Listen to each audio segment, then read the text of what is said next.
Stand by to launch FanStream Sports. 3, 2, 1. Let's start. Hello, sports fans. Welcome to FanStream Sports. Nothing but pure sports. This is the JP Show. JP, it is so good to hear you back on the air. Stand by. Now, here's JP. All right, welcome into a Hump Day edition of the JP Peterson Show. Sorry we're a little late here today. I wanted to stay a little later at practice today and get a few more reps in. That was my hope today. And I just found out something very, very interesting as I adjust myself here. I've been in this business a long time. You cannot wear a floppy hat with a headset. I tried to put the headset over the floppy hat. You can't wear the floppy hat over the headset. So that's a. You can leave it like that. You look like you're like at a cowboy at a rodeo right there when you have it like that. You like that look? Yeah. No, I don't think so. I don't think that's gonna work. I don't think work that. So I have to deal with my enormous forehead today, folks. Welcome into the show as we. Sorry, we're a little late. I really was trying to get in a few more reps. Oh, the hair is terrible here. You take over and see if I can. No, I understand how you feel though, because like the last couple times I've gone to camp, it's been before the show, and it's almost as if they know what time like we're going on, and the nitty gritty and everything where you really want to see starts at like the last possible moment that you can really stay. So they were going through some end zone stuff, so I got to stick around for this one. I'm going to watch a whole end zone period here. And I picked up something very valuable. Kalen Geiger will be cut soon. He dropped 2 touchdown passes. Well, you taught me that he was on the roster. You can't drop 2 touchdown passes when you're like the 6th or 7th receiver in a team period. You just don't come back from that. So if you're a Kalen Geiger fan, if you had Kalen Geiger on that's all I got for you.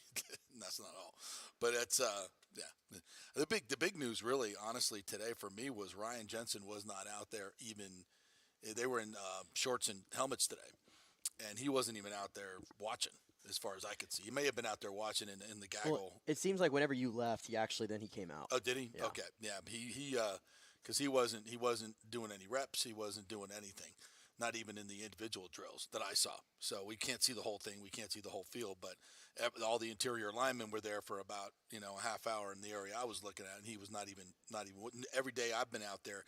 Even when he's not practicing, he's right there with them taking the mental reps. So he wasn't even there. So he appeared later on. Okay, well, yes, that's probably not good either. So that saga continues, and I'm as optimistic as I was at the beginning of camp. My optimism is starting to wane a little bit. And maybe it's the dog days of camp, but watching even end zone today, there was. A play to Kate Otten where kind of that seam route in the end zone. He was open, and the throw wasn't terrible, and he didn't make the catch. These are plays you got to have. You just got to have these plays. The seam routes, the slants to Geiger. You got to catch the ball. You got to catch the freaking ball. Watching they were going through just the passes against air, running routes, getting that down. The passes weren't as crisp. Guys were dropping balls. It didn't look sharp at all. It's kind of what I had seen when I was reading some of the tweets. Is the defense was really having a day. The defense, especially yesterday, they had five picks yesterday. Yeah, and it sounds like the biggest play of the day, from what I've read here, was actually involving John Wolford to Cade Warner, which it's good for Cade Warner, but they ain't playing. Right. Good news for you. And if they are, we're gonna suck. Yeah, right. Yeah. So. Yeah, I still see the talent here, and maybe it's just a couple of bad days of not sharp practice. But I think we are in the dog days of camp. Yeah, we're in the dog days of camp, and listen, this team's not the first one to have to deal with the intense Tampa heat, right? But it's suffocating out there. I look at those guys, and it's like you could see like they could probably fill up like gallons of like buckets with sweat that you just roll off their body or something. There's a nice image. Yeah, there you go. Get you. That one in your head. Yeah. But seriously, like you could see it if you're standing like 40 yards away. You could see it all over them. Right. And I'm just like, man, these guys. I wish they would go inside almost. Yeah, it was Africa hot out there today, but that's no excuse. You got to be sharp. Every Bucs team plays. before them has done it. Yeah, I'm watching the quarterbacks. Just they're the throws to the corner, the fades were not great. These have to be pinpoint throws. This is the NFL. You can't be missing your mark by 2 yards. That's not a thing. But again, it's the dog days of practice, and I think we're going to get a much better feel when this team takes the field on Friday night. How about that? We got an actual preseason game. These preseason games for this team are very important. Like when Brady was here, it was meh. Let's see Brady in the offense for a little bit. We know what we're going to get. Right. This is real competition. This is real competition. These are important reps for every player on this team, not only for themselves, but to make this team better. I want to see them win games. It matters to this team that they get a winning culture going in the preseason, I think. Or at least, they have, the first team offense comes out and scores a touchdown and a field goal. Yeah. I think having success for this team in the preseason is important as a vis-a-vis, the Chiefs don't give a rat's ass about, the Eagles don't care about preseason, how it turns out. They're just developing players at this point. So, but for the Bucs, it means something. I think it really means something. These reps mean a lot for the quarterbacks, for everybody. And it just wasn't sharp today. Yeah, and in regards to the preseason and how much these quarterbacks are going to play, I'd almost like to say keep it consistent this year. Whereas the last 2 years, when did we see Kyle Trask? Oh, at the end. At the end, Yeah. Even in preseason, we saw him at the end. It was the Blaine Gabbert show for majority of it. Yeah.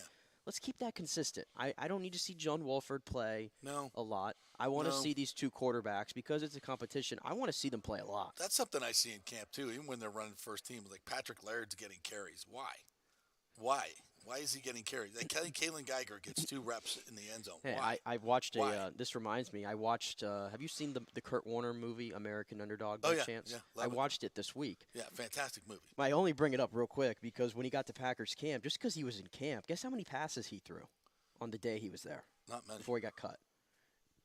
0. No. Threw 0 passes. Yeah. So just because you're in camp Yeah. doesn't mean you have to get a single rep, to be honest. Right. I don't know. None of this probably means much, but I would like to see things tightened up. You're not going to see it until the games, but it means something. It really does mean something. We have some sound for you that we're going to get to. Levante David talked yesterday, so we'll get to that. Scott Reynolds is going to join us at 10:30, and Corey Long's going to join us at 11:30 to talk college football. I've consumed a bunch of college football podcasts over the last 24 hours. So I'm going to try to spill some knowledge that I stole from the Jeff Cameron show, which by the way is a fantastic. If you're a Seminole fan, that guy is really, really good. He's a major market talent, and he's really informative. So if you're an FSU guy, that War Chant Jeff Cameron podcast is a must. By the way, FSU is effing loaded. And we're going to talk to Patrick Burnham tomorrow. They have a great podcast as well. The Osceola has a tremendous podcast that I listen to that all the time. I've been on that podcast, but they do a tremendous job as well. Really fantastic. Again, major market stuff. Patrick Burnham's going to join us tomorrow. It's real football. We're not talking conference realignment. We're talking real football. Pat Burnham has played the game, coached the game in college. He comes on with us, and he'll be joining us again this year. Really knows the X's and O's of it, and we're going to talk to him tomorrow. And they're going to be in Jacksonville tomorrow practicing, and he was going to call us from practice, so that'll be good for tomorrow. But FSU is loaded. Florida is searching. I think they've got talent. They've got a lot of young talent. You need to be patient if you're a Gator fan. I don't know what UCF has, to be quite honest with you. I got to delve a little bit more into that. I got the highest rated recruit in the history of the program. That's what I got. Oh, really? Top 100 player yesterday. Number 4 safety in the class who committed to Georgia, uncommitted, and committed to UCF. Wow. I got the top class. That's a huge get. I got the top class in the Big 12 next year. That's what I got. Really? They have the top class in the Big 12 next year? Yeah.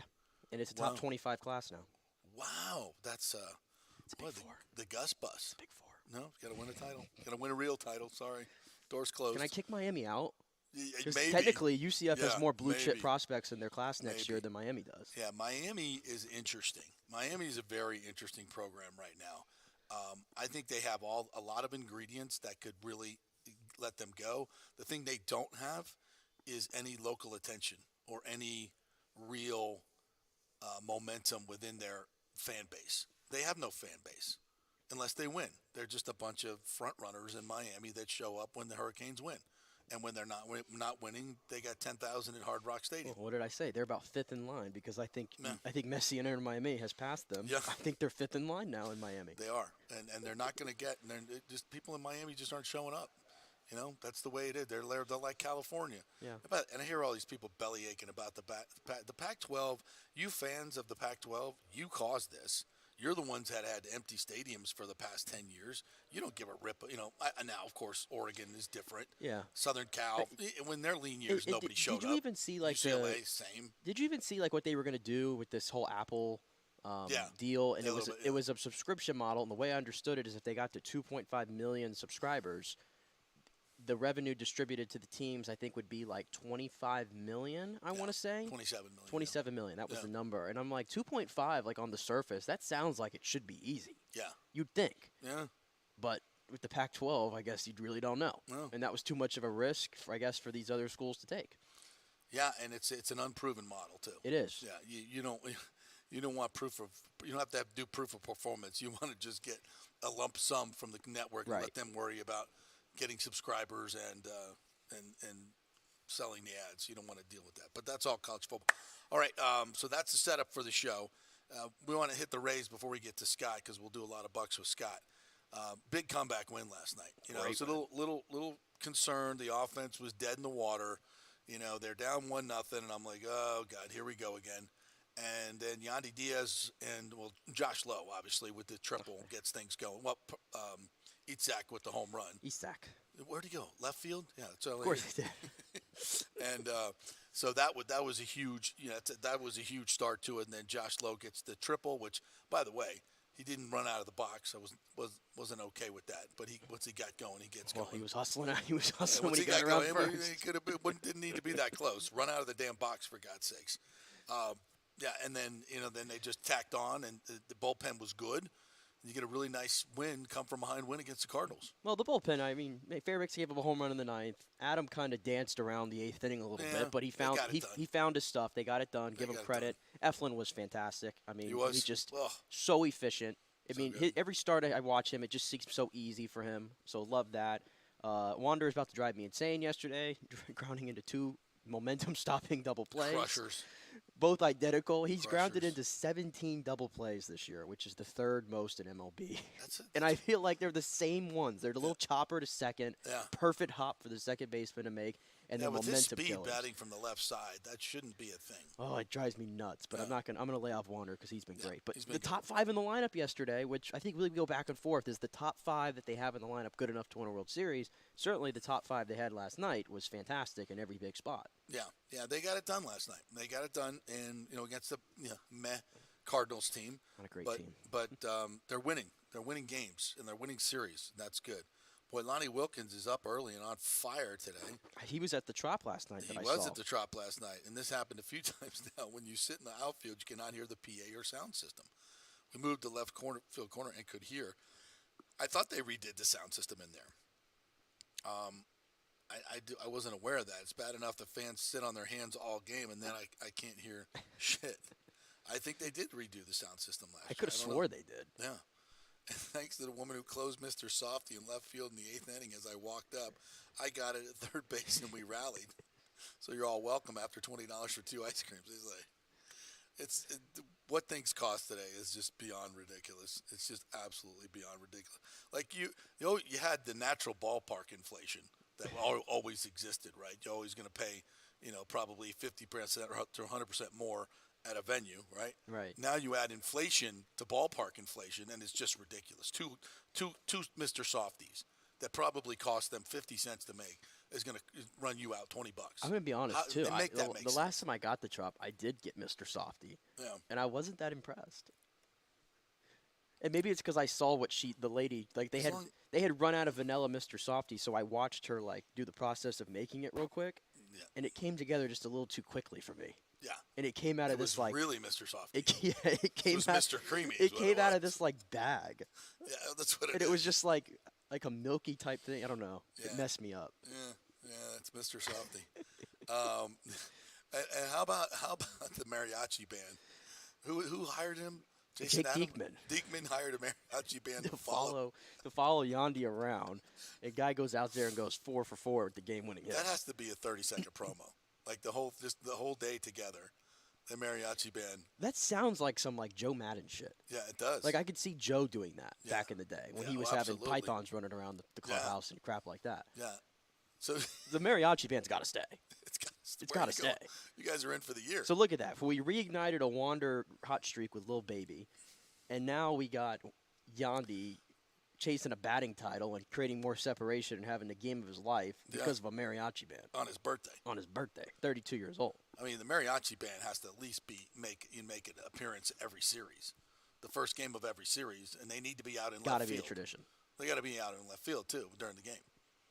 Or right field. I don't care where the hell you put them. But, yeah, they got to be out there. What if we slightly alter Randy Land for Friday's game? Well, what Randy Land? Because Mexico. Randy, Yandy, it's close enough. We could have one side Randy Land, the other side Yandy Land, and we could have sombreros. And they come together in a brawl. We can have sombreros and Mexican flags on the left side of the left outfield, and we can have Yandy and the mariachi band on the right side of the outfield. You're just going to roll right by that, aren't they? I am going to roll right by it. I won't let you.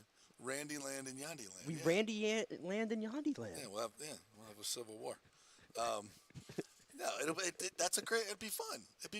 Yeah, we'll put the mariachi band in between them, so there's no punches thrown. That'd be great. I'm all for it. But a great win for them last night. All right, we'll take a quick break here. We're brought to you by the Jeeves Law Group, JEEVESLawGroup.com. Get that great personal, richly deserve. Just go to the website, JEEVESLawGroup.com. Contact them through there and tell them JP sent you with all your legal matters. Trust the Jeeves Law Group. Back at 3 with Scott Reynolds. Stay with us.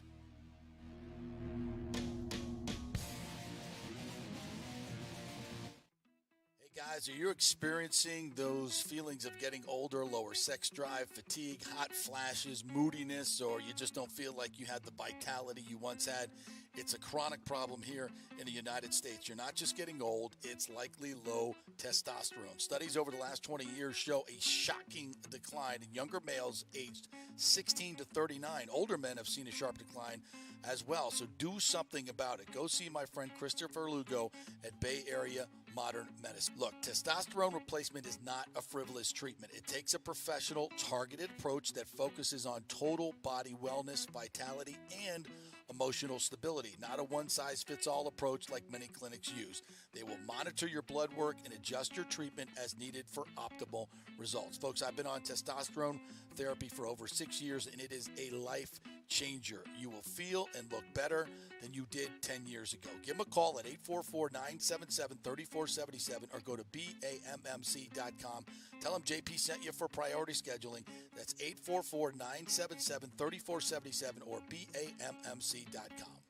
JP here for the Jeeves Law Group. Have you been injured in an accident, in an auto accident, truck accident, motorcycle accident, at work, or at a place of business? Well, call the Jeeves Law Group and get the personal attention that you deserve. I made the mistake many, many years ago with going with one of the bigger law firms, the national law firms. And let me tell you, getting a call back from those folks was next to impossible. Weeks and weeks would go by, never get a call back. That doesn't happen with the Jeeves Law Group. Personal attention is what they're all about. When you call the Jeeves Law Group, you will be part of the family. They will represent you in a vigorous and aggressive way against the insurance companies. These larger companies will promise bigger settlements, but it's the Jeeves Law Group that will get you the best results. If you're tired of dealing with these bigger law firms, check out the Jeeves Law Group. Go to JeevesLawGroup.com, tell them JP sent you, get a free consultation. It's the Jeeves Law Group. Scott Jeeves has been representing clients in the Tampa Bay area for over 25 years. Give them a call. It's a free call, 727-894-2929, 727-894-2929, or go to JeevesLawGroup.com. During COVID, over 1.7 million people were added to the Florida Medicaid rolls, but as of April 1st, 2023, most of these people may not be eligible for the Medicaid coverage and will lose their health plan. If you have been notified you are losing your coverage, don't freak out. It's very likely you can apply for a federal subsidy under the Affordable Care Act. Just call 877-652-0244.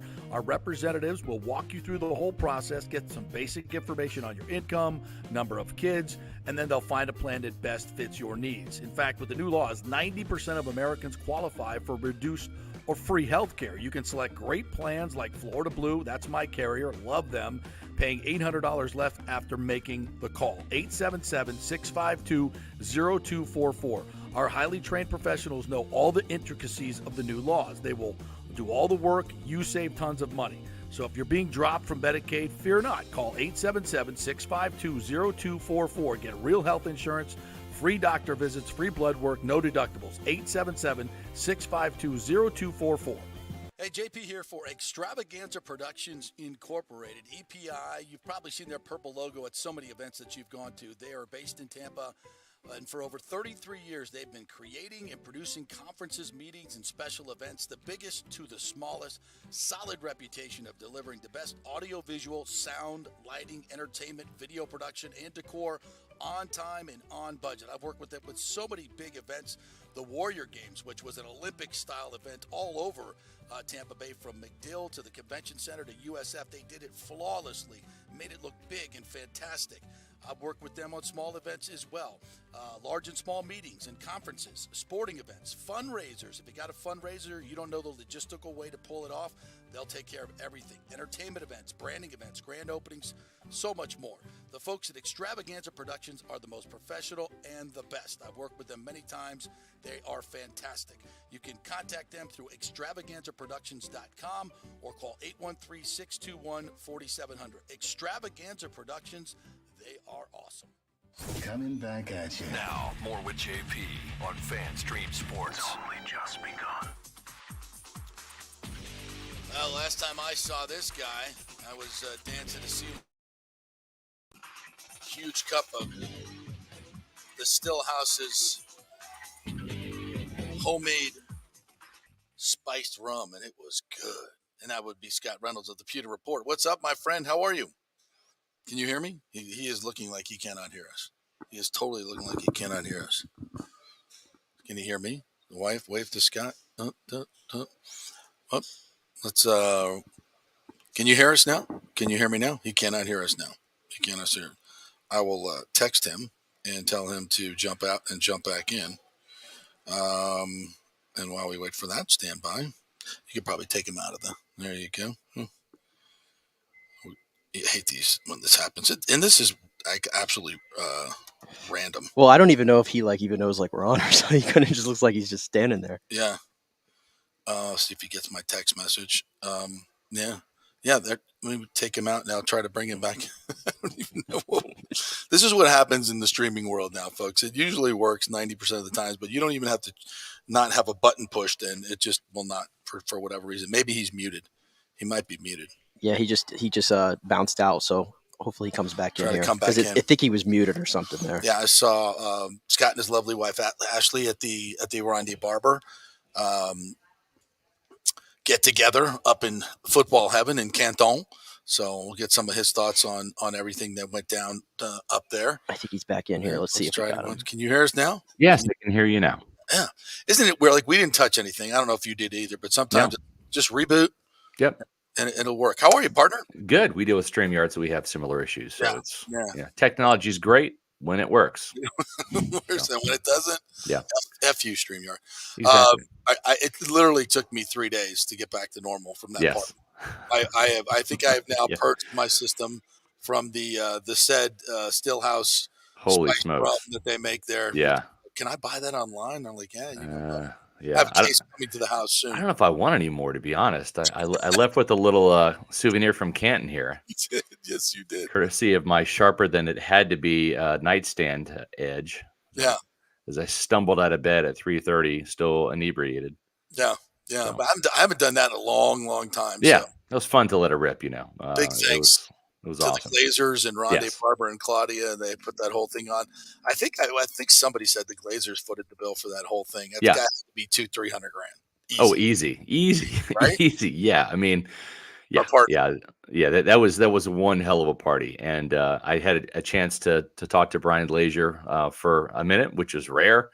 And he said, he said, hey, he's like, this is a big deal, but Rondé was a big deal, and he deserved this, and just meant so much to the organization. And the Glaziers, it's kind of like when you own a team, right? It's like they're your kids essentially. You're not supposed to have favorites, right? But we all do. I have favorites, so I'm not going to reveal them here. Like a brother to them, to Brian and Joel especially. They're like brothers. Yeah.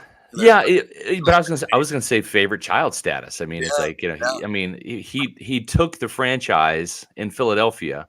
He took them 92 yards into history, into their first Super Bowl with that 92-yard pick six, and shut down the vet. And it's like it's still the most iconic play in franchise history, and it always will be, because there's nothing like your first one. And for the Buccaneers, as great as Tom Brady was coming here in the magic of 2020, there's a lot of magic in that 2002 Super Bowl season too, man. I mean, just it was remarkable. And Rondé Barber was a remarkable player. I loved his speech. It's like after watching, and I was getting a little choked up just listening to Zach Thomas's speech and DeMarcus Ware's. Wow, I mean, the emotions there with the family drama and all of that, and you're like, wow, like what is Rondé going to say? And Rondé came out, and we've known Rondé. He's a great guy, great human being, always smiling, always friendly guy. On the field, he was an angry worker. He was a silent assassin. He was a badass, and he played the game with a tremendous amount of swagger, and that's what he brought to his Hall of Fame speech. And it was, for the first time since 2012, we saw Rondé Barber, the player, back on stage saying, "I'll show you. I'm here. I belong." And it was like, yeah, Rondé, that was so cool to see. And unlike Michael Jordan, who's still pissed at his high school basketball coach, Rondé took the blame for his initial ineffectiveness. He was like, It was me. I didn't know what I was doing. Right. But I decided, that I was going to be uncommon. I had to be uncommon. Yeah. It was to me, it was like a great movie, because the theme, he brought such a great theme to it that encapsulated his career so well. And obviously he articulated it so well. The performance of the speech, I thought, was tremendous. I don't think we give enough, compliments for that, because he is a broadcaster now and he knows how to perform. I thought it came together just so beautifully. There was emotion, there was anger, there was X's and O's. Yep. There was history. There's humor. I mean, he starts off, saying like, "Hey, props to the bronze bust guy for making it look more like me than Tiki," like, which is hard to do when you've got an identical twin, So that was really cool. No, he nailed it. I mean, he took that thing back to the end zone like he's done so many times, and it was just awesome. Yeah, I totally fanboyed. I did too. I never wear any man's jersey, but I said on this day, Cullen was going to wear it, my son, and it was the jersey I got him when he was young. Yeah, and I said, I'm wearing that jersey today. We went to the Hall of Fame, and my wife Ashley and I, we toured the hall on Friday. Yeah. Did a couple of videos. Now the funny thing is I'm kind of doing this video for our Facebook or our YouTube channel, and I'm kind of doing this, we're here live at the Pro Football Hall of Fame, Canton, whatever, and doing like this little intro spiel, and I'm almost done with it. All right. And it's like, you as, someone who's done television, right, plenty of times, WFLA for, years. It's like you have to kind of keep talking, even though you've got somebody talking in your ear. 5 seconds, JP, wrap it up, or whatever they say, right? So it's like I'm keep going, and I see out of the corner of my eye, this guy comes walking up to me, right? And I'm like, there's other fans around. I'm like, dude, like, can't you see I'm doing a video here? I'm thinking this. I'm not saying it, but I'm thinking it. And like right at the end, he taps me on the shoulder, and I go to turn around, and he goes, "Hey, Scott." I'm like, "Oh, hi, John Lynch. How are you?" So, John Lynch just comes up to me. Yeah, he's like, "I know you. How are you doing?" I'm like, "Hey, John, I know you." Yeah. So we did like an impromptu interview, but just getting back to Rondé. So we go to the Hall of Fame, and what a fantastic place just to go through. It exceeded my expectations. Rondé just exceeded my expectations. But we go through, they kind of like take you through the tour. Then you end up in the gift shop, right? Surprise, surprise. That's how most places operate. Right. And you go through this massive team store. They've got stuff for all of the Hall of Famers, plus all of the other NFL teams. And there's this really cool Rondé Barber Hall of Fame T-shirt. Yeah. And I had to get that because it has all of his accomplishments on the back. It's almost like a walking piece of history. Yeah. So I got that. And, I really don't own, but maybe like 2 or 3 Buccaneers things because I have to be independent and objective. Right. I work for Pewter Report, not the Buccaneers. And we were kind of texting beforehand. We're like, what are you going to wear to this thing? Because I had my Pewter Report, black collared shirt that I always usually wear. Ready to go. And I said, screw it. I'm not going to just buy the Rondé Barber shirt and stick it up in my office somewhere. I'm going to wear the shirt. I'm going to support Rondé. And you're like, yeah, me too. I'm wearing the jersey. So for that guy, you have to make the exceptions because he was an exceptional player. He is an exceptional person.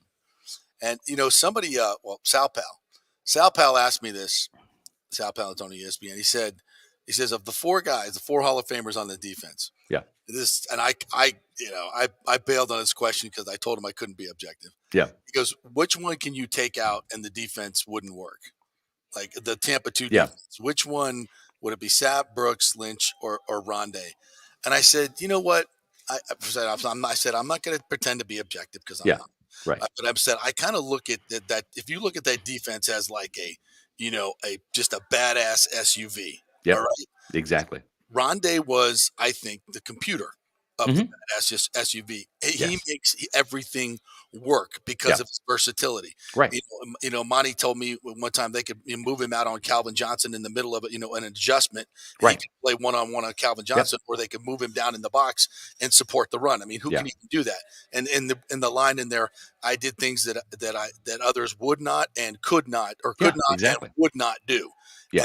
And that to me is the difference. That's a great point. I didn't think about it till now, but Warren Sapp was not a defensive end or nose tackle. He was the 3 technique under tackle in that scheme, but one position. Derek Brooks said Sapp.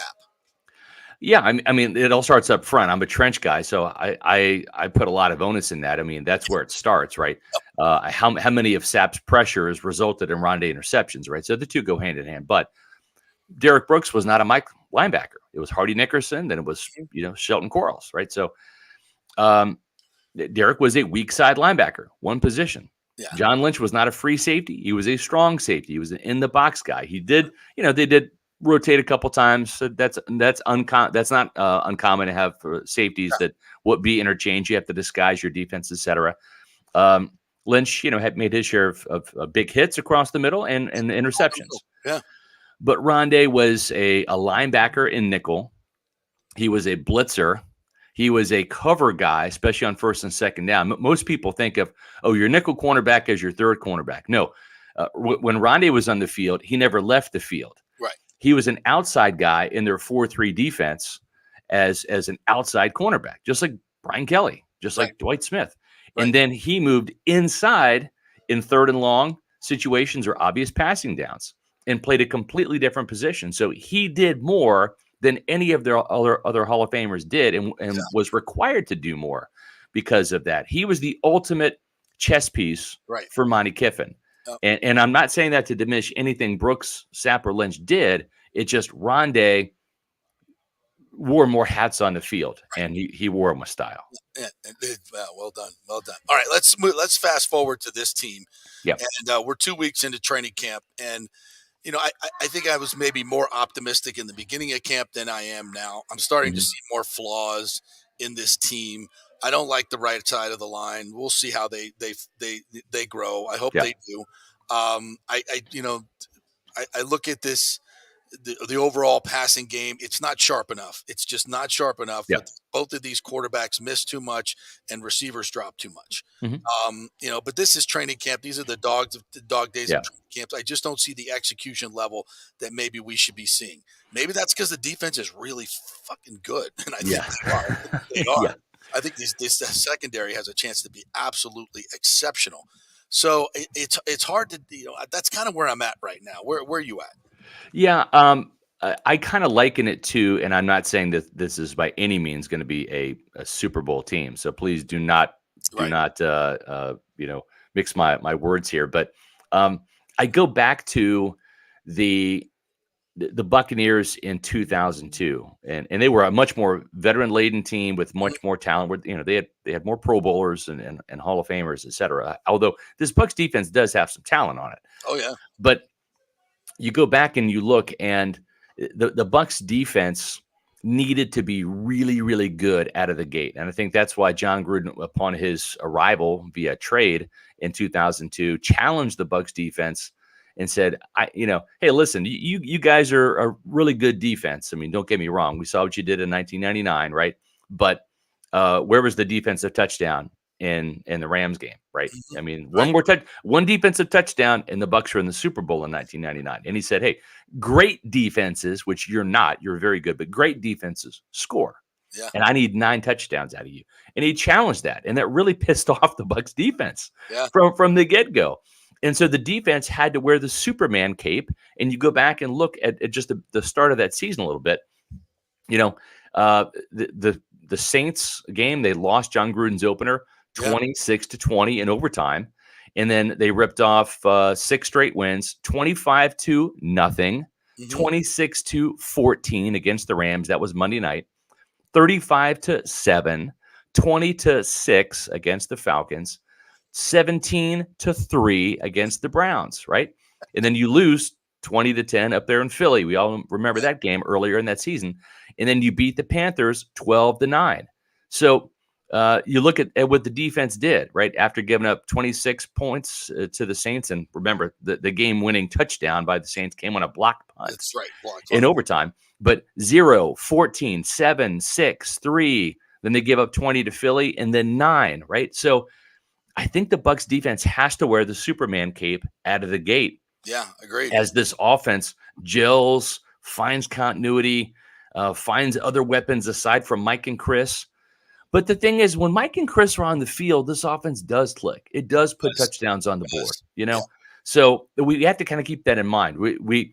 And sometimes I get kind of caught up in that too. I'm like, wow, boy, Baker's really struggling in this period. I'm like, okay, well, Mike and Chris aren't on the field right now. He's throwing to Raheem Jarrett and Trey Palmer. Touchdowns today. Caleb got drops too. Like, that's why it looks sloppy. Exactly. Yeah.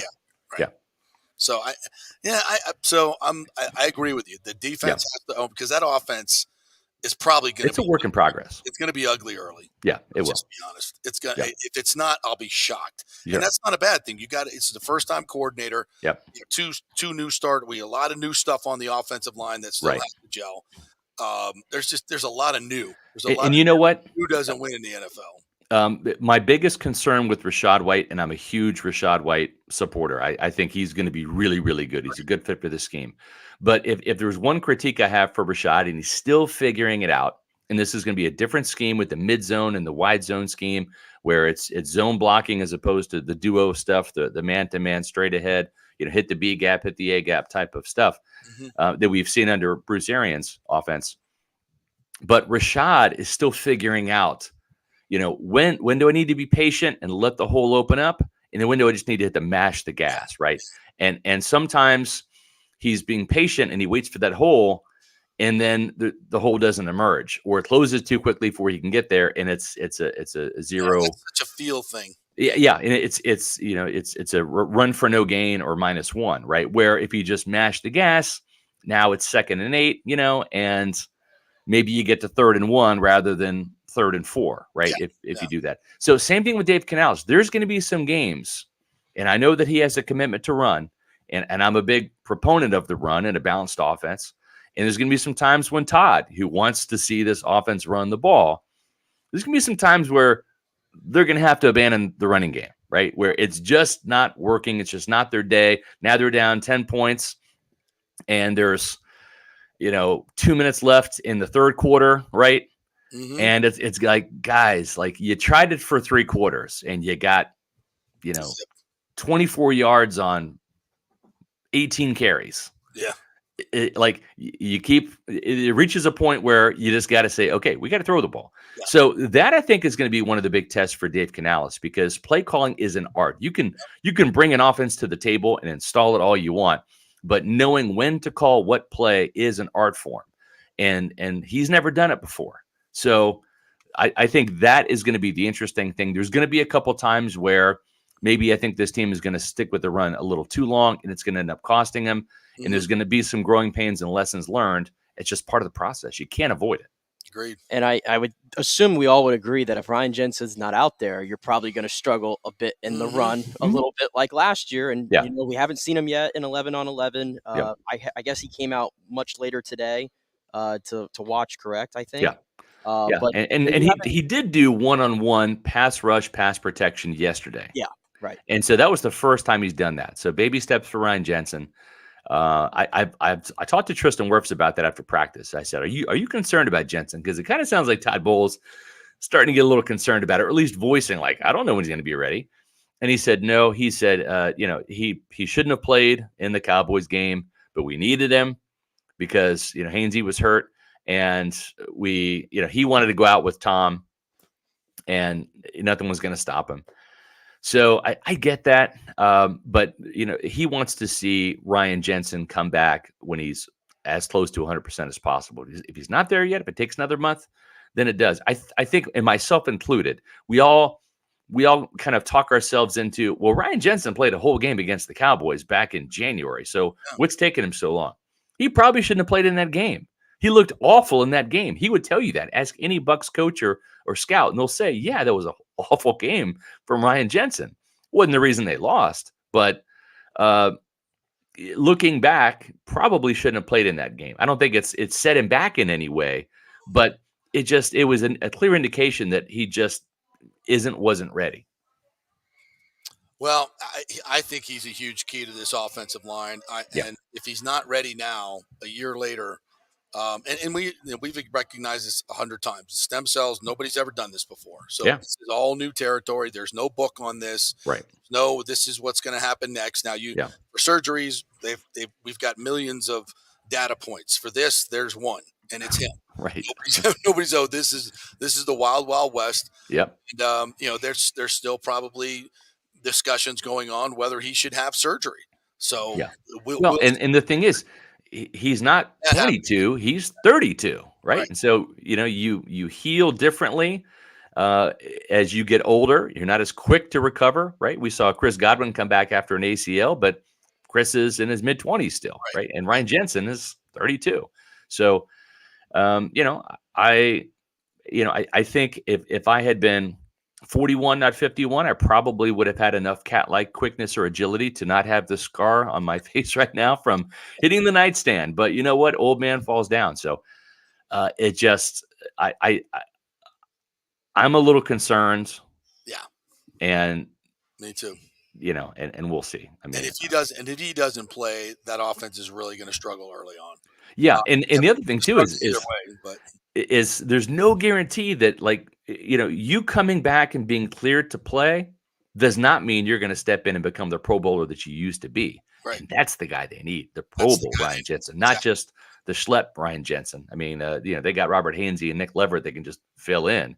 Right. But they need a guy that's better than Robert Hainsey and better than Nick Leverett. Well, on the other side of the ball, what they really need is a better version of Devin White here in year 5. Yeah. Curious, he said he was locked in. We played his comments, and just hearing it, it's like he said all the right things. How did that land for you? I think he said all the right things. The talk is cheap. You got to walk the walk if you're going to talk the talk. And to his credit, the last probably 4 practices, I mean, arrow pointing up. I mean, he came away with an interception. Mm-hmm. I think that. I've talked to some people in the building that have said Servassier Dennis has been very, very good for Devin White because Servassier is making plays and he's not screwing up. And I think the thing with Devin is Devin's had a very good, consistent camp. He has not missed run fits. He has not had mental gaps where he's, blowing coverages, things like that. It's just we haven't seen the splash plays. And so what the team wants is 2 things. Devin, play consistently. Mm-hmm. Play consistent like B football. But then if you want that much money, we got to have you play consistently A football. Yeah. And so where we haven't seen Devin White really kind of shine is in the splash play department. And he's starting to make those sacks. He had the interception, starting to kind of get a feel for that. If you look at Levante David, earlier in Levante David's career, when he could really run, when Gerald McCoy was calling him the Flash, he was a consistent playmaker.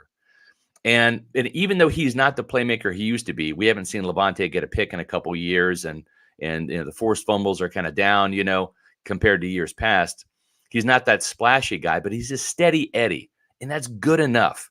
Don't screw up, right? Be consistently good. So I think Levante David, he's not that consistent A player anymore, but he's a consistent B player. And what they need for Devin White is say, you can't be a C or D player.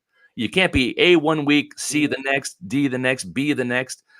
Get off the roller coaster ride and just plain out, right? Either be consistent B or consistent A on a weekly basis. Make the plays. And if you don't make the plays, if it's not your splashy game, then your baseline is consistent B. Yeah. Just like Levante. Don't screw up. Yeah, be in the right place. All right, partner. Always good to chat with you. It doesn't look so bad. You can hardly see it's healing. The power of Neosporin. It works. Yeah. And a little bit of Mac Studio 23, maybe. There you go. Yeah, we'll do it up right. All right, what's coming up on Pewter Report this week? Well, we got a game to talk about on Friday, which is fun, and just getting ready to publish our Tristan Wirfs Bucs Camp Diary. He's got some really good stuff in there. I interviewed him yesterday, so that's going to be popping on pewterreport.com in just a few minutes. Pewterreport.com, the mothership. We have the Bucs practice reports, the camp quotes, the insider stories that you're looking for on pewterreport.com. You can follow us on X, formerly known as Twitter, Instagram, and Facebook at Pewter Report. And then, of course, our YouTube channel, Pewter Report TV, where we have podcasts. We got our last podcast of the week, which is after today's practice at 4 o'clock. All of our podcasts are at 4 o'clock, except for our post-game coverage, which will be Friday night. We'll do a post-game podcast after the Bucs play the Pittsburgh Steelers Friday night. That's Pewter Report TV. Subscribe to it. It's free. Just hit the subscribe button, boom, and you get counted.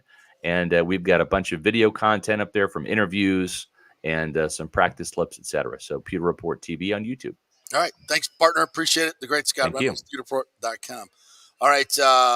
We will take we should do a post-game podcast. I was going to say, we can take this bad boy anywhere now. Right. So yeah, we'll start dabbling in some new things this year. Yeah, I can do it from the field. Like some instant. It doesn't have to be something super long, but like the instant reactions to games and stuff. 20-25 minute. What do you guys think?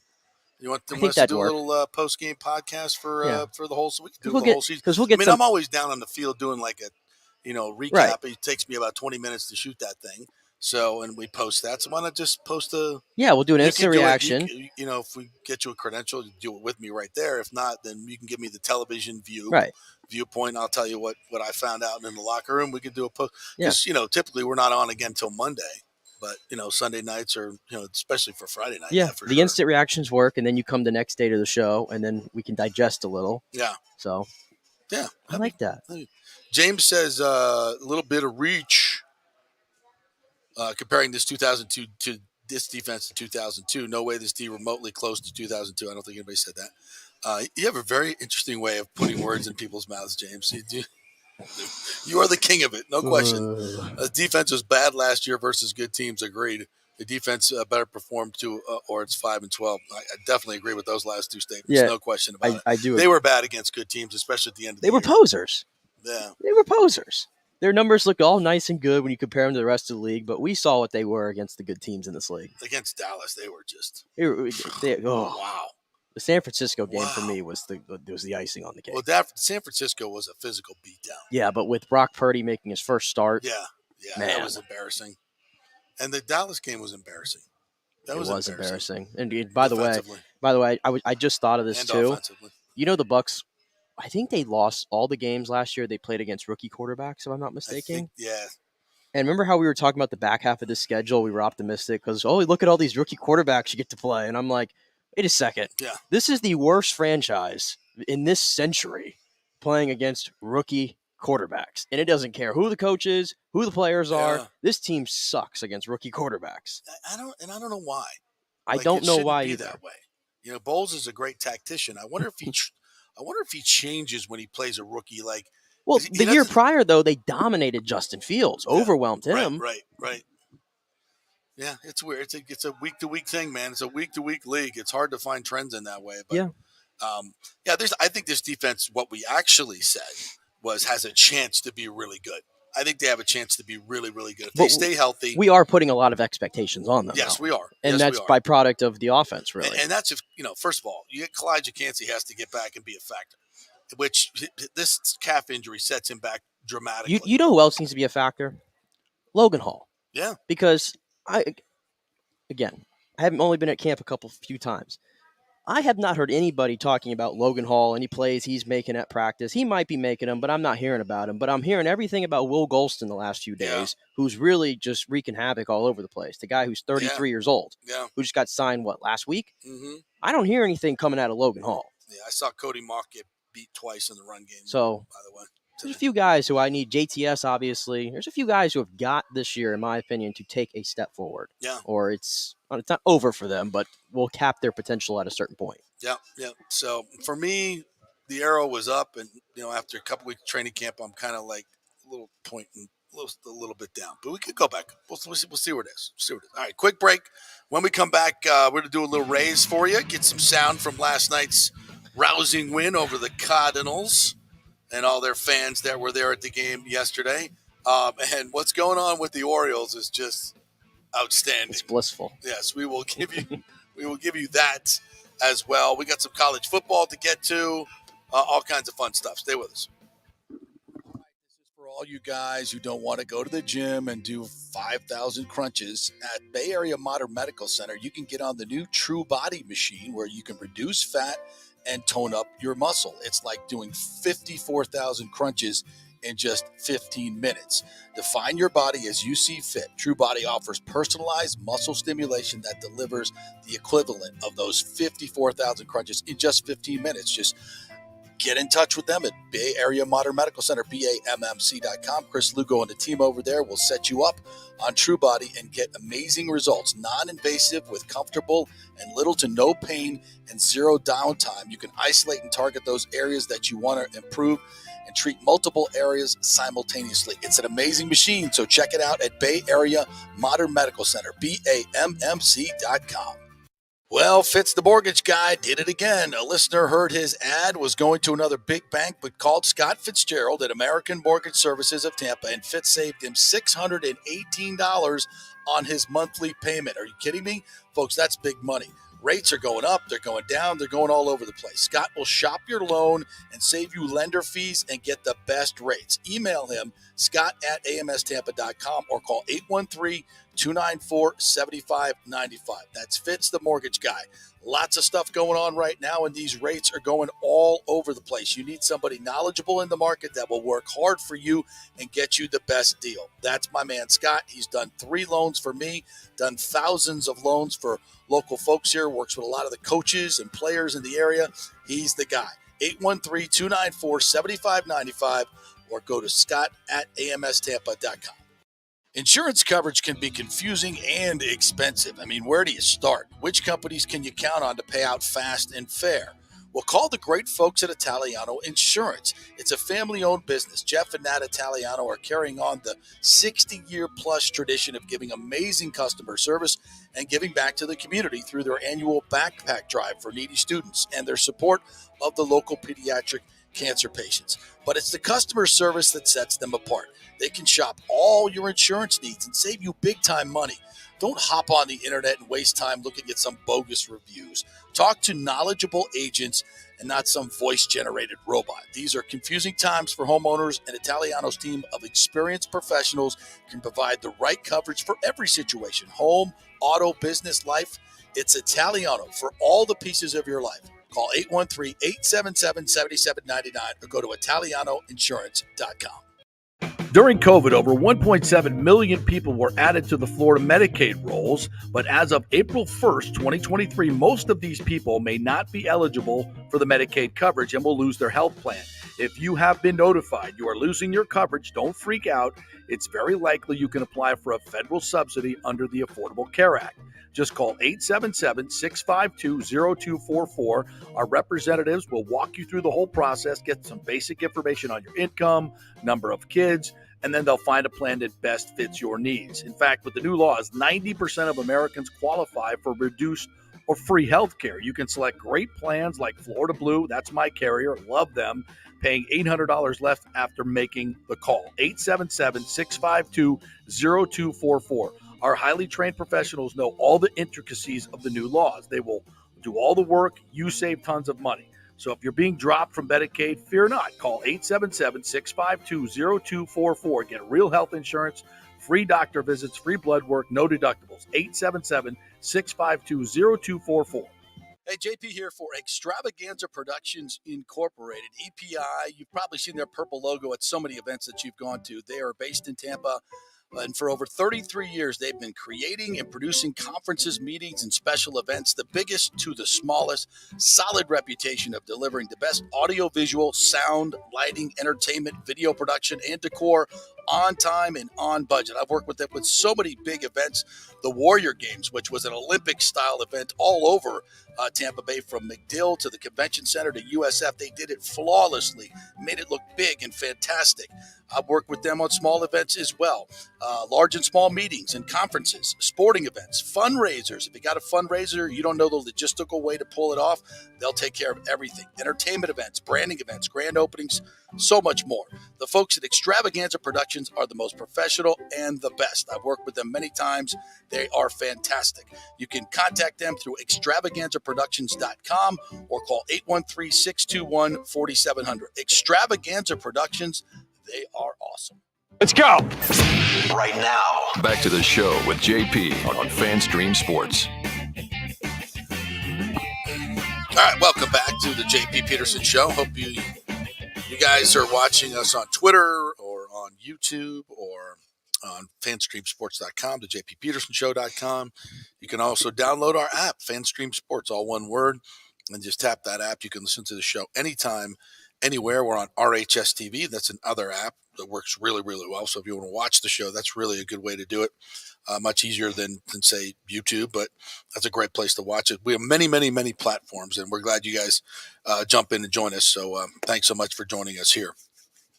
All right, we got lots to get to. We have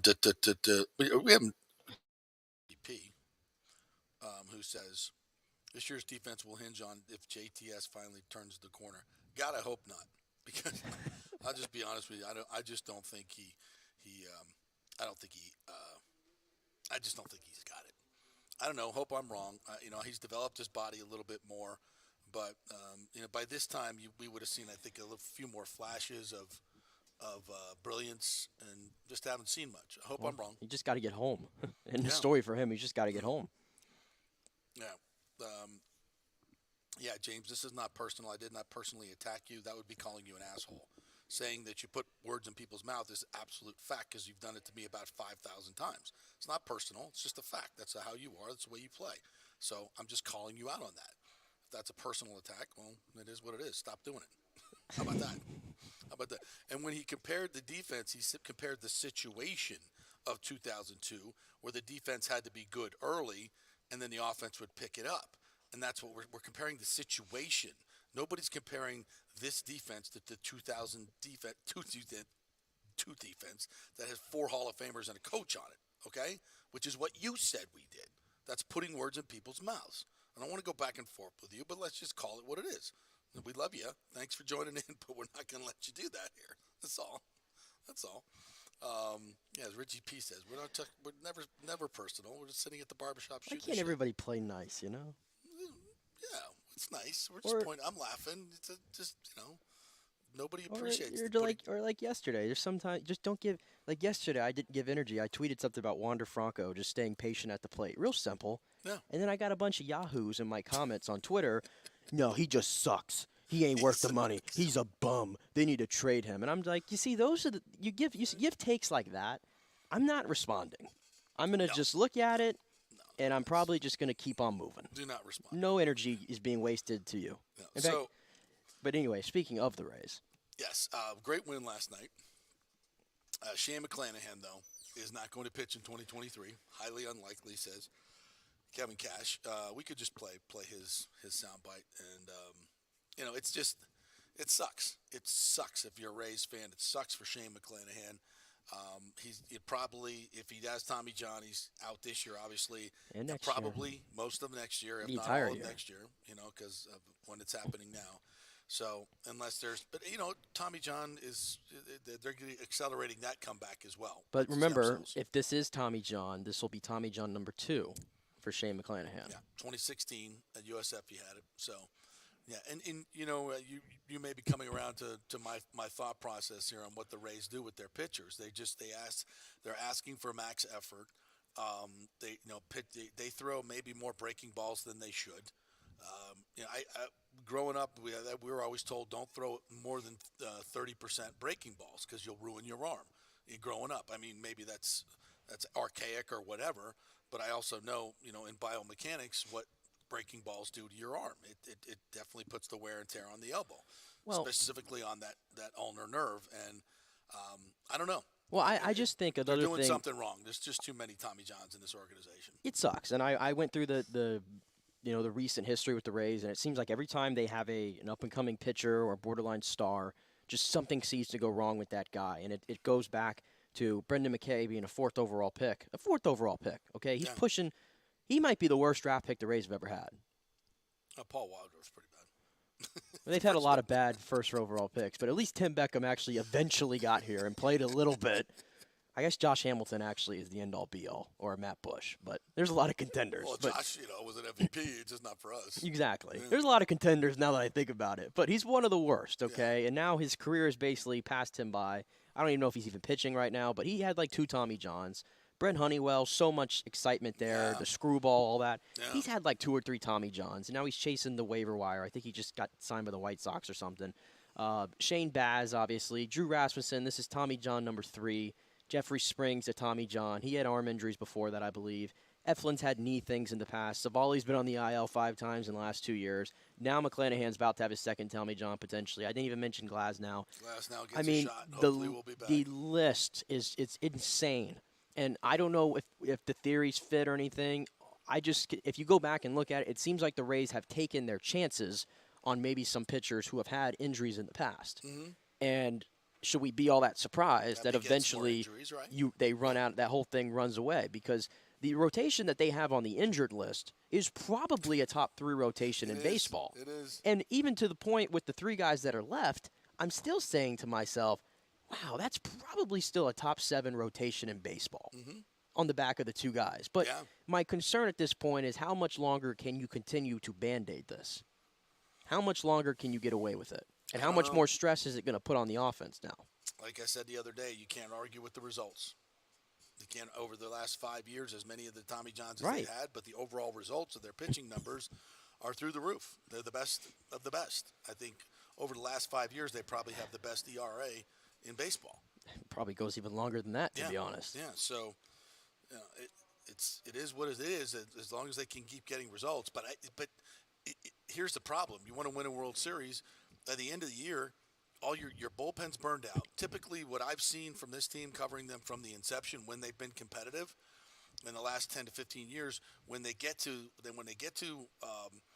the postseason, their bullpen is burned out or their starters are hurt, and they go into the postseason with a third of what they had at their peak of the season. And I don't remember other teams being that way. I always remember other teams, their bullpens are shut down.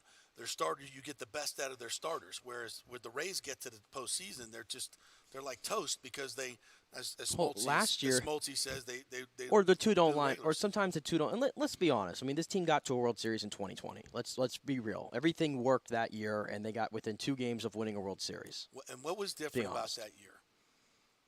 Or is it the obvious that it was a short season?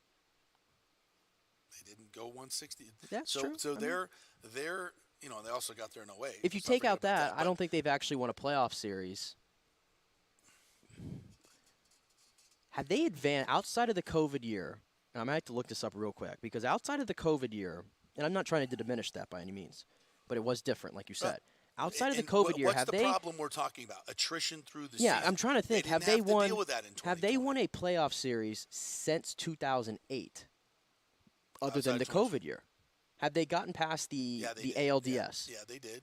I don't think they did. No, they did. outside of the past the ALDS, because that's the first round. Right. I don't count the one-game wild card or anything like that. Right. No, I don't think they have.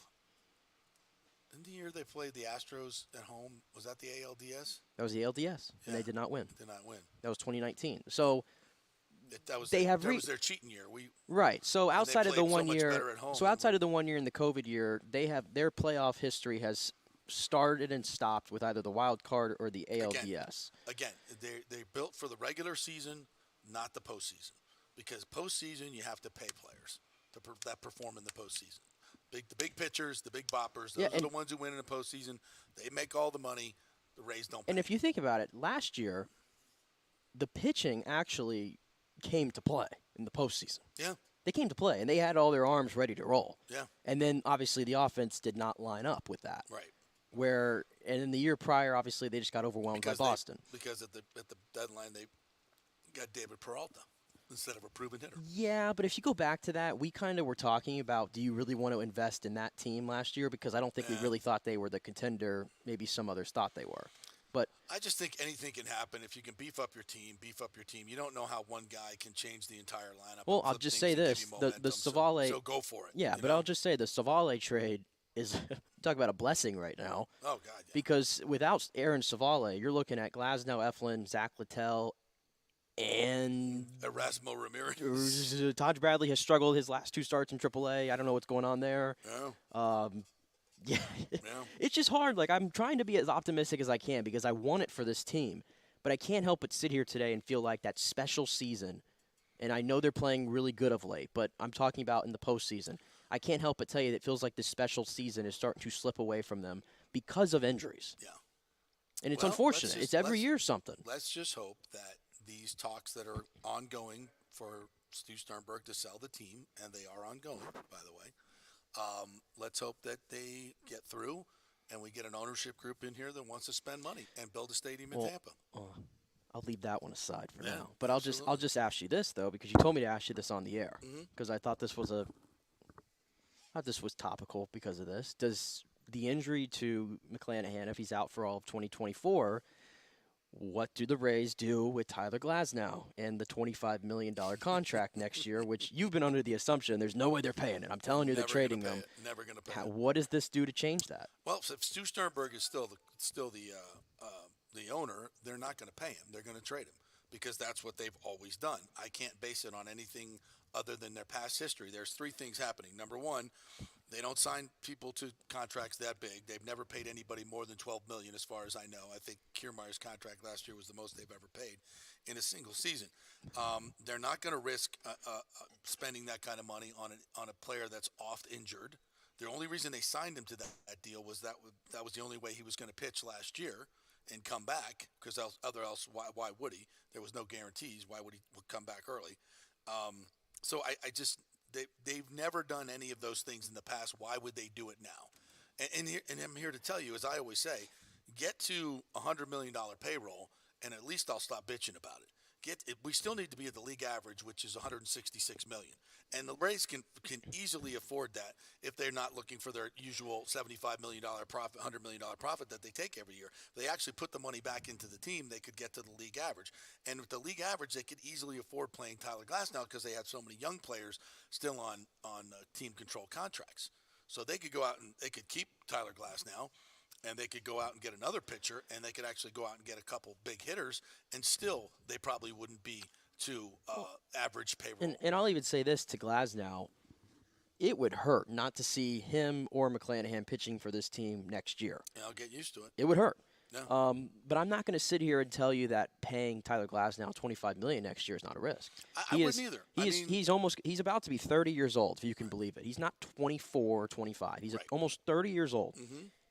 His most starts in a season is 14 in 2021. Now, we're hoping he eclipses that this year. Right now, he's at 12. And now we're going through, back spasm, which I told you is bound to happen for a guy who's 6'8" and is in a lot of small places a lot and throws with that kind of torque and everything. Yeah. But, yeah, it almost like – I guess my thing is, like, you want the Rays to spend money, But then it's like if they decided to balk on paying Tyler Glasnow $25 million because the risk for them was too much to make that guy the highest paid player they've ever had. Yeah. I mean, do you really bang on them or really say that's a bad decision? Well, tell me what they get back. If somebody's dumb enough to give us 2 top 10 prospects for him, one being a pitcher and one being a hitter, trade his ass. Absolutely, 100%. I would do that. But who's going to do that? Who's dumb enough to do that? Well, is that Pirates GM still around? Can we go rape that guy again? That would be good. But no. So if I mean, I'm not sitting here I'm not just spend money just for spend money. Be smart. But if you save that money, I want you to go out and reinvest it and get a big hitter. If you're going to save that $25 million, you're going to get 2 prospects in return. Then you better go spend $50 million on some other players and get to 100, 125. Because keep in mind, next year, and again, assuming McClanahan's out, you're rolling with Zach Eflin. And by the way, that scenario I just laid out, Stu Sternberg's never doing that. Yeah. Never. But anyway, you were rolling with Aaron Savale, Zach Eflin, and then Springs would probably be, or no, Rasmussen probably in Springs at some point next year. You get them back. Yeah. I don't know about Baz. You guys, you throw him in there. Yeah. Todd. You still have a lot of options. Yeah. At starting pitching, even without Tyler Glasnow. But it's hard to find Glasnow's. It is. Glasnow's and McClanahan's are it just is. Those guys you just mentioned. They're not those guys, and it's those guys that win World Series. You got 2 of them. You got 2 of them. You know, but you're gonna have none of them next year. Yeah. Hey, Blake Snell. And he's not one guy that doesn't get hurt, isn't it? Who? Blake Snell. To my knowledge, he's never had a serious injury, has he? Maybe that's why they traded him. I don't know. Well, isn't it interesting that they traded? You know, maybe 3 years in the Rays system, he would have had it by now because of the way they do it.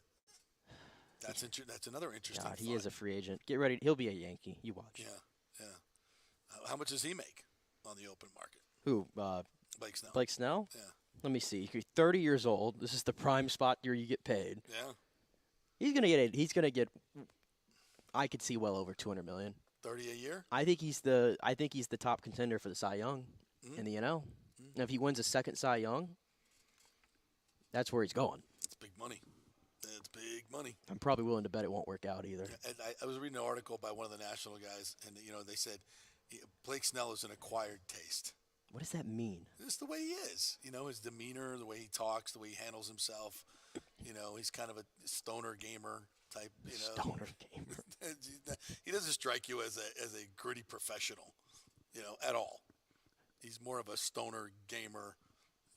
Yeah, well, we just traded for a bunch of slapdick prospects. Well, Doc Gooden was an actual stoner, but that guy could pitch like nobody I've ever seen. So what do I care? Doc Ellis threw a no-hitter on the LSD, so David Wells threw a perfect game hungover. What are we doing wrong here? We got a bunch of choir boys. That's the problem. You guys send these guys out to a strip club, do some Molly, and go throw a perfect game or something. Shout out, though, speaking of because you said the Orioles, there's lots of going on there. Oh, my God. Last night, the Kevin Brown curse, I guess is what we have to call it. Let's go. At Camden Yards last night. We got the the Orioles and the Astros, and I was scoreboard watching. That game was on TBS actually last night. So I was like flipping back and forth to check on, and I tuned in and it was already 5-0. And I'm like, "Oh my goodness, the Orioles just will not lose. Yeah. They just will not lose games." And now the guy who just threw a no-hitter is getting shelled through the first 2 innings, Framber Valdez. Yep. Because of course. And you got the crowd the entire game chanting, "Free Kevin Brown.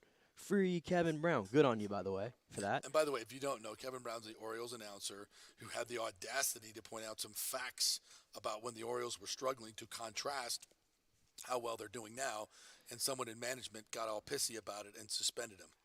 It's the most ridiculous thing ever. So all that's going on. That's what we do when people say things we don't like now. So all that's going on, and we go to the bottom of the ninth inning, top of the ninth inning, and the Orioles have a 6-3 lead, I believe. Mm-hmm. And here comes Felix Bautista. Some think could win the Cy Young potentially, putting together one of the greatest seasons ever. It's over. All this stuff, and what happens? My man. Your man. My man. Tampa boy. Tampa boy. From Plant High School. Mm-hmm. Some say right behind Shohei Ohtani in the AL MVP race. Kyle Tucker hits a grand slam off Felix Bautista, and the Astros win it. Awesome. Just like that. Kyle Tucker could be the MVP. He's right behind Ohtani. Yeah. I saw they put their power rankings out yesterday, and again, it's really not worth doing anybody behind Ohtani, but for what it's worth, they did have Kyle Tucker at number 2. shouldn't say this, but maybe I'll save it for later. I hate to make mistakes on it. But McGriff never won an MVP, right? No. I think that was the kind of the knock on him when it took so long. And Boggs never won an MVP. Ooh, I think he did. Did he? Because I know he won batting titles, but I'm not sure if he. I think there was one year there where he might have won. Top three in MVP voting because he had a big home run year. I think 26 and. No, he did not win. Yeah, no. Nah. So Kyle could be, Shohei's probably going to win it this year, but Kyle could be a guy because he's got those kind of tools. Be the first Tampa guy to win a eventually. You think? MVP? I don't think anybody has Al won Lopez it. Did. Gary Sheffield never won it. Yeah. Luis Gonzalez never won it. Don't think. No. Yeah. Interesting. All right. Yeah, the Kevin Brown thing was just like ridiculous. And maybe this is something that bad karma. I hope so. Shoot yourself in the foot. Hell yeah. Do it. Do it. God, we would never. Our King Dwayne stands. Oh, God. We would never. No. But, yeah. I mean, the Rays are, they can be a little political, and if, I don't think, but I think they give their announcers free rein to point out when they've been bad. Facts. You want to see a guy who really happen. gives it straight? You should go look, and I see these clips every night because the White Sox are a mess. Ozzie Guillen is on the post-game show for the White Sox. Yeah, he wouldn't. Oh my good! You talking about not holding anything back? Oh yeah. Well, how could you not with this? I'm actually surprised that they don't censor him because he goes in on everything. Well, I mean, if you ain't wrong. No, I like it. I'm just surprised that the White Sox, the standards have been shifted now because of what the Orioles did. So. Hey, I was banging on Colin Cowherd yesterday. You got to take your shot today. I didn't see this, but this was pretty bad. Yeah, he was doing a segment about quarterbacks drafted in the last 10 years in the first round who will never win a Super Bowl. And he had a list of 20 names, and they were all on a graphic, right? And I'm going to assume that I don't know how much hand he had in making that graphic, obviously. I think you know more about the TV side of that than I do, obviously. Yeah. But I'm just going to assume he did have much making in the graphics. So first blame is on the graphics team for putting Dwayne Haskins' name in there. Yes, absolutely. And then it's one thing to have a mistake in the graphic, but it's another, again, there's a list of 20 names, and Colin, he doesn't go and list all 20 names. He lists 3. It's another, in my opinion, to find Dwayne Haskins' name on that list of 20 people, of all the people, and to not realize in the moment that you're about to say his name there, and then just say it over the air and everything, and not correct yourself or anything, just keep on going. It's a bad look. Yeah. And Colin was getting slammed for it. Fox Sports was getting slammed for it. Get slammed for it. I know they replayed that segment later in the show like they always do, and I guess they took it out. So they apparently went on the X machine and figured it out. But again, what in the world, man? He's got other things he's doing, his podcast company and everything else. He's just not the same guy he used to be. Not even close. He's just selling out. Somebody needs to tell him that you cannot trade baseball players for draft picks. He's a complete Can't do that. All right, quick break. When we come back, Corey Long is going to join us. We're going to talk some college football with him. Love chatting college football with him, and we'll hit all the locals, so to speak. And we got the new poll is out, the coaches poll out. Want to remind you folks that Extravaganza Productions, great folks over there, can do your party or your charity event or whatever business meeting you got coming up. They will produce it for you with all the audio visual. They're creative as well. They got a huge warehouse full of props that you can do to have any kind of theme party you want. In fact, you can have a free creative session with their folks over there if you mention the JP Peterson Show. So go to their website, extravaganzaproductions.com, and contact them through the website by email or phone. Tell them you want the free consultation, and they'll give you the whole 9. Really cool stuff. That's extravaganzaproductions.com. Back with Corey Long quickly.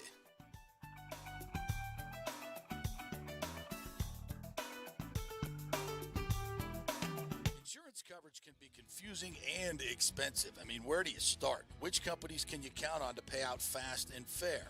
Well, call the great folks at Italiano Insurance. It's a family-owned business. Jeff and Nat Italiano are carrying on the 60-year-plus tradition of giving amazing customer service and giving back to the community through their annual backpack drive for needy students and their support of the local pediatric cancer patients. But it's the customer service that sets them apart. They can shop all your insurance needs and save you big-time money. Don't hop on the internet and waste time looking at some bogus reviews. Talk to knowledgeable agents and not some voice-generated robot. These are confusing times for homeowners, and Italiano's team of experienced professionals can provide the right coverage for every situation. Home, auto, business, life. It's Italiano for all the pieces of your life. Call 813-877-7799 or go to italianoinsurance.com. Well, Fitz the mortgage guy did it again. A listener heard his ad, was going to another big bank, but called Scott Fitzgerald at American Mortgage Services of Tampa, and Fitz saved him $618 on his monthly payment. Are you kidding me? Folks, that's big money. Rates are going up, they're going down, they're going all over the place. Scott will shop your loan and save you lender fees and get the best rates. Email him, Scott.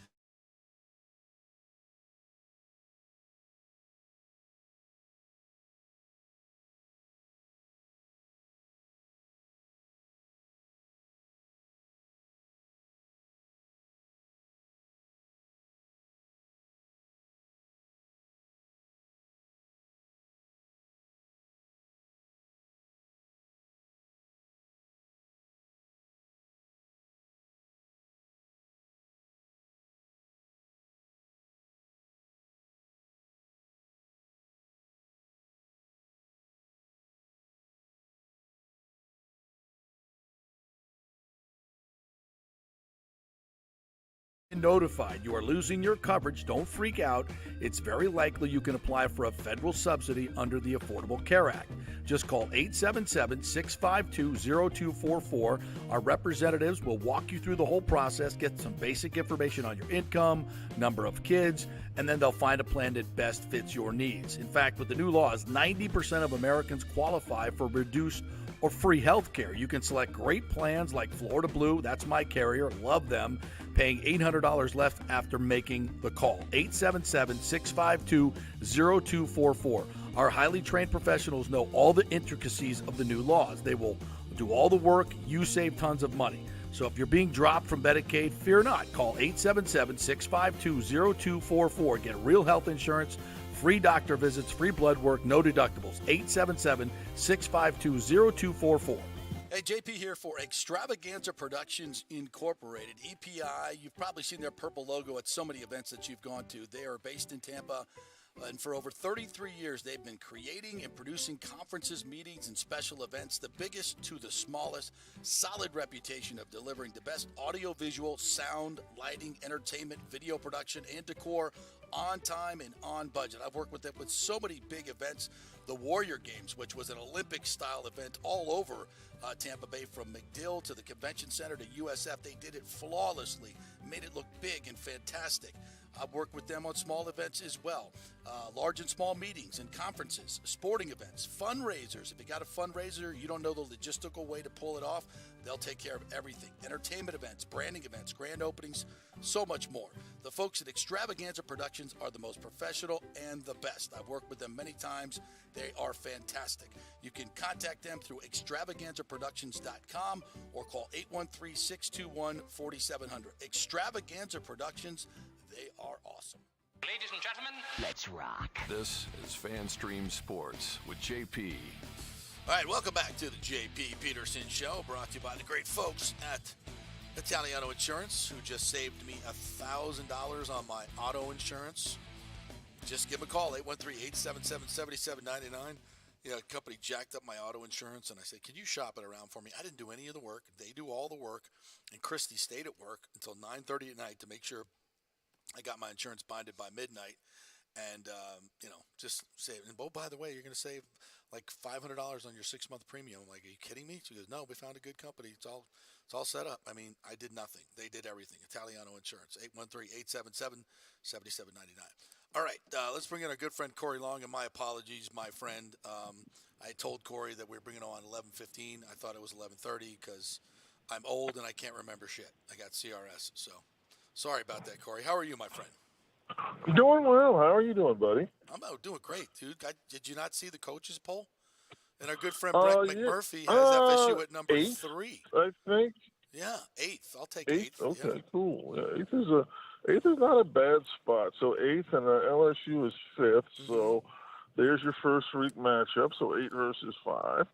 pretty exciting. Should we just call it the Sports Information Director's Poll? It's not.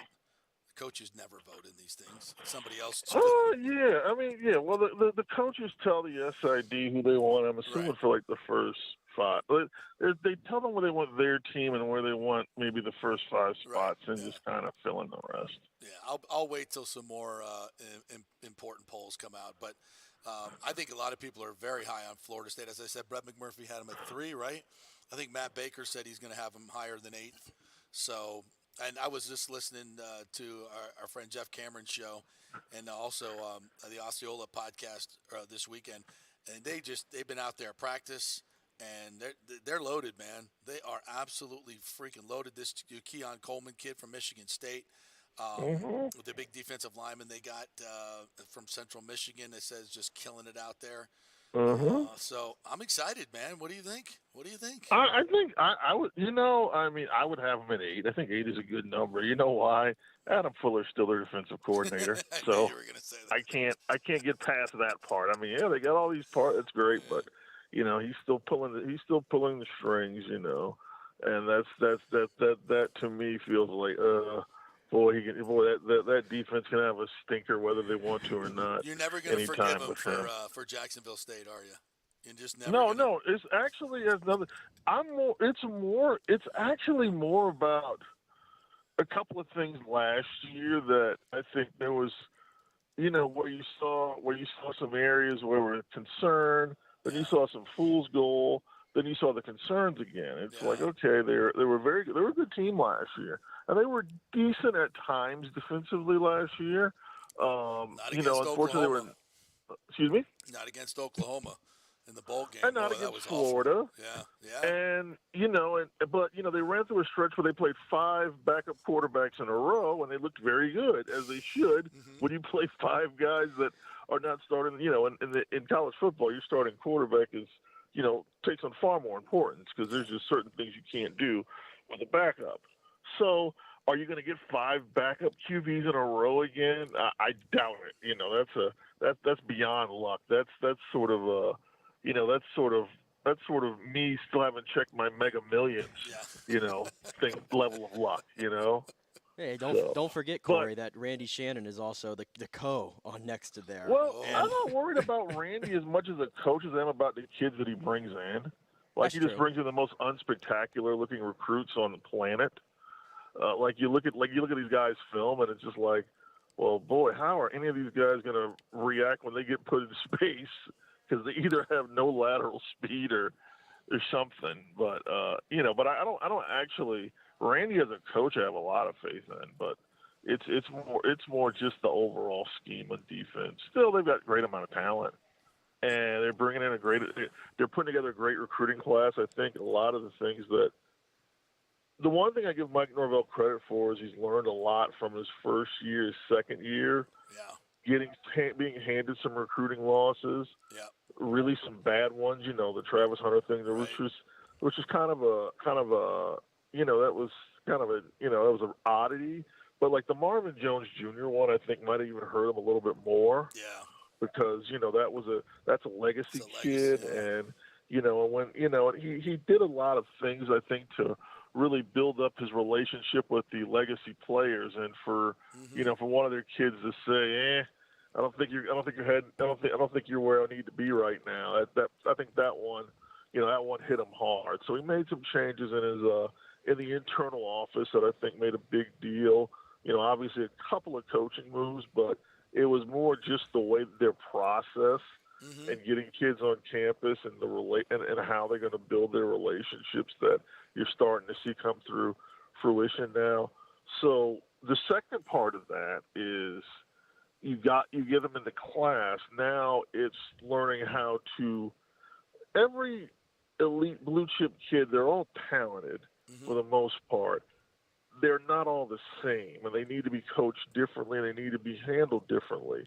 Some are, we all want like the Derwin James type. It's like just such a self-starter and a self-motivated workaholic, etc. You don't have to really do much with him. As I always say, no team has had to do much with Derwin as he was coming up because he wanted to do it all himself. He was just that type of kid. He just wanted to, he wanted to work as hard as humanly possible. But a lot of these kids have been pampered. They're super talented. God. Yeah. So I think they ran into that with Sam McCall last year. Sam's a good kid. I know Sam pretty well. Like, he's not a bad kid in any stretch of the imagination. Like, far from it. He just, early he just didn't feel comfortable, and as time went on, it was like they really didn't know how they could pull him back in, and he just pulled him. And in the process, he just kind of got detached and transferred somewhere else. So, with the portal, you have to understand, the portal has certainly worked out extremely well for them. Yeah. But that was at a time. But now that you've got a roster with a lot more talented roster, the portal's gonna probably take a little bit more than it gives. Yeah. No. Good point. Yeah. Go ahead. A very good point. So Florida State's loaded. Yeah. What are you hearing about USF? He's brought in 49 new players, a lot from some major conferences, guys that obviously couldn't play there, but they could certainly play at USF. And he's got this up-tempo offense that was so good at Tennessee. I think he's got a couple of good quarterbacks to work with, in Byron Brown and Jerry Bohannon. What do you think? I've heard that just the practices have been tremendous. It's been very competitive. That he's really kind of just a lot of this first-year stuff is just seeing who are my ride or die guys. Who are these guys that are going to come out and battle and compete every week? Because I think that's the thing that obviously USF fan base wants to see wins. You only saw 4 of them in 3 years, so you want to see some more wins. And I think they've got a few more in the holster this year. But I think right out the gate, he just wants to show that this team is going to compete at a different level. They're not going to give up. There's not going to be weeks where they give up 600 yards at Temple. They're going to fight. They're going to battle for the line of scrimmage. They're going to battle when they're down. They're going to continue to compete when they're ahead. They're not going to play scared. So, and those are all the things, and that he's just a very well organized guy. He brings a great level of enthusiasm. Fish and I had him on our podcast 2 weeks ago. It was a fun listen. He's fun to talk to. Great story, by the way. Just great story of a man born in Moscow, Russia. Moved to America at 7 years old. Yeah. Just kind of his whole come up and how he came up in the ranks. With the, kind of that Midwestern group of coaches. Those are like his peers. So it's like Matt Campbell at Iowa State. A few others that were out there that all kind of bonded at working like Ohio State football camps that they would all get a chance to work at during the summer. So, but I've heard that it's just that he's really feasting on just guys being competitive and battling and just understanding that with the, that they can win more, just, that some of the losses just came because they just did not compete as hard as they needed to for the full 60 minutes. Right, exactly. They had great spurts of time where they played well. They just didn't give it to you all the way. So I think that bodes well. I think that's telling me that he's going in with the right attitude of just that, the guys that you bring in, the guys that are left over, it's, can we play hard? The week 1 against Western Kentucky on the road, it's a game they're not going to be favored, and it's a pretty tough game to open up the schedule with. How are they going to compete? I think that's the main thing. It's like, win or lose, are we going to come back? Are you going to talk about them on Monday and say, that was a heck of a game. They played hard. They had a chance to win. Maybe if A or B would have happened, but you feel good about where the team is headed, where they're going to be headed over the next 11 games, rather than do you go out, do you lose, 45-14? Do you look like shit? Do you not, do you look at it and just think, oh God, it's going to take, you look at it, because sometimes you look at something right away and say, oh God, this is going to take 2.5, 3 years to fix this. And sometimes you can look at it and say, you know what, these guys are obviously responding to what he's saying, and if you give him some time, this thing will get a lot better quickly. So, and I feel like I have to ask you a question about my UCF Knights. Sure. Who are entering into the Big Four, might I add? The astronauts, the citronauts. The Citronauts. Yeah. You keep quiet. Knights? Keep quiet. Keep quiet. We're talking shop about the UCF Knights. Sorry. But anyway, Corey, the Gus bus is absolutely rolling. I'm sure you saw yesterday they landed Jalen Hayward, who this is a bona fide blue chip prospect, their highest ranked prospect they've landed. He was committed to Georgia and decided to stay home and go to UCF. And now they're top 25 class, number 1 in the Big 12 for next year.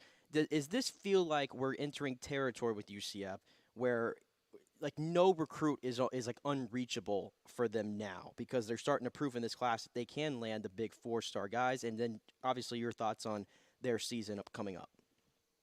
I think, from a recruiting standpoint, Gus has been here before. He's not new to this game. He understands the competitive nature of recruiting. He understands what you have to do to land the kids that you want to land. I think as long as that message gets across to the people that have the NIL deals, have the money, have the resources, he'll be fine because they're located in a place where they're located at in Central Florida. They're businesses that are going to support them. They can get NIL stuff done. So, if you look at them compared to the rest of the Big 12, as it sits now, they're in a good spot. A team like Houston can potentially be in a really good spot. They're in a better spot than, say, Baylor has more money, but they're also located in Waco, Texas. Who the hell wants to live there? So it's a lot of little things. But I'm not surprised that they're recruiting well. I think they will begin to recruit even better once they get through this season. I still think there's a lot of tentative. How are they going to play? How are they not going to play? Are they going to be able to get to a bowl sort of thing happening this season? And, once you get through this season, you get a better idea of what team they're going to be, what team they need to be in order to be at the top of that conference. That's when I think you'll really start to see the steam pick up. Corey Long joining us here, writes for Walter Football, college football experts. I can't seem to get a handle on what's going on at Miami. Cristobal looks like their recruiting has been okay, but last year was, I think, a huge setback for them. Just the way they played on the field, the expectations were high, and it was a disaster. Where are they right now? Last year was, I think they switched coordinators, which I think was good. Not that the coordinator they had last year was bad, but he just didn't fit. Didn't fit what Mario wants to do. Like I've told everybody, I think they're in a much better position to win 8 or 9 games this year, just because they are so much better up front. Yeah. I mean, just miles ahead of their offensive line wasn't good last year. When you're trying to run a power spread, you got to have a good offensive line, and you got to have some help at the quarterback position. And they didn't have either. They didn't have a healthy quarterback, and they really couldn't block anybody. They've completely retooled that line. I mean, they're going to play a couple of freshmen, but those freshmen are really, really, really good. Mm-hmm. I mean, those are NFL type kids that they're bringing in as freshman offensive tackles that they're going to use. A couple other transfers. They got the center from UCF, which is a very important position to have experience at. Yeah. And, a kid from Alabama they brought in. Their offensive line is just going to look so much different. And that's going to allow them to manage games a lot better. I'm not as crazy about where they are on the defensive front. I think they're a little thin past Leonard Taylor. And I think their secondary is okay. It's probably a little below average by Miami standards, okay. But what they can do is if they can show the ability, which I think they have, is to run the football, get first downs, manage the clock. They're gonna be in a lot of games. They're gonna be able to slow down a lot of games. They're gonna be able to control time of possession. And that's going to be the game that he wants to play this year. And that's the style of football he's comfortable with. All right. Who did we forget? The Florida Gators? We can't forget the Florida Gators. And Billy Napier, I think, I kind of get the feeling that Gator fans are getting very, very impatient with him, and I think that's a bad move. I think he's recruiting well. He's sticking to his system and weeding out the players that don't fit that system. And everybody wants immediate results, and it just doesn't work that way. I think from a win standpoint, they may take a step back this year, but I think that he's building the program the right way. What are your thoughts? Oh, I think they're absolutely. I think their schedule is just brutal. I mean, it's just brutal. If they are lucky, they will be in a spot come week 13 where they're playing for a bowl game. They're playing for a bowl game against FSU, where they can actually, if they win that game, they can get to a bowl. I don't think that's going to happen. I don't think they're going to come into that game with more than 4 wins. Right. It's just the schedule is just. It's just ridiculous, and the thing is, next year it's going to be even harder. So the thing is, I know that they thought they were going to get Michael Pratt at quarterback, the Tulane quarterback. That was a belief. That didn't happen. They didn't really have a plan B. Graham Mertz, unfortunately, couldn't escape a blitz from like you and I. We could blitz him, he would fall. So I just don't think he's going to hold up against the SEC pass rush. And I just don't see a lot of wins this year. But, they've got big-time kids coming in. The Lagway kid, I think Billy Napier's clock starts when the Lagway kid comes in. He's the number one player in Texas. He's probably the number one quarterback in the country when he comes in. To me, that's when his clock starts, when he finally gets in a player that can make a difference. He just hasn't had a player that can make a difference yet for him. I mean, Anthony, I think we look back on it now and say them getting to 6 wins last year shows you how good Anthony Richardson really was, because they were not a good team. Yeah. And, Richardson wasn't great from week to week. Yeah, he had his off weeks, but damn it, he bulldogged that team to 6 wins. And I don't think there were a lot of other. That's the reason why he went number 4 in the draft, because teams, coaches in the NFL looked at that team that he had. They looked at that schedule, they looked at his effort, and realized there were not a lot of kids that could have done that last year. Agreed. Yeah. All right, partner. Good stuff. As always, tell everybody how they can find your content, your podcast, all that good stuff. Yes, podcast. It's the Fishcast with me and my buddy Charles Fishbein. It's available everywhere, really. On X, I am at Corey Long, CREYLONG. At Threads, I am the same.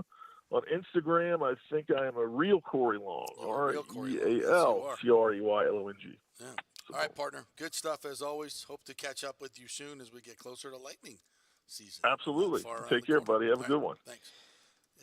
See, how about that? We didn't even ask one thing about realignment. That Thank was goodness. all on the field stuff. Well, it's that time. It's time to shut off realignment. It's time to shut off NIL. We got until August 15th. Yes, I know. We just got to make it, FSU, 6 days? FSU will be leaving in the next week. Where are they going? We got to make it through 6 days of this minutia that I have no more interest in hearing about, and we get to play games. Speaking of FSU, saw Gene Deckerhoff today out at Bucs camp. Nice. So he's very excited about the upcoming Bucs season and FSU season. He will be joining us, I believe, Friday. So we'll get me, Gene, on. Yes. I love Gene. Touchdown, Tampa Bay. That was my first question for TJ when I was talking to him a couple months ago on the phone. I'm like, can you please confirm to me that Gene is coming back this year? And by the way, he looks great. Lost 30 pounds. He's been out there walking.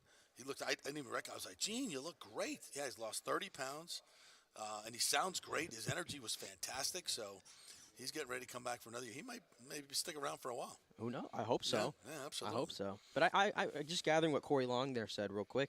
It seems to me, this is how I feel, and Corey kind of did a good job of illuminating that. I think for the 5 schools that we're mainly focusing on in the state of Florida, obviously we're not really talking FAU and stuff like that. To me, 4 of them are we got to be in patient mode if you're a fan base. Yeah. In my opinion.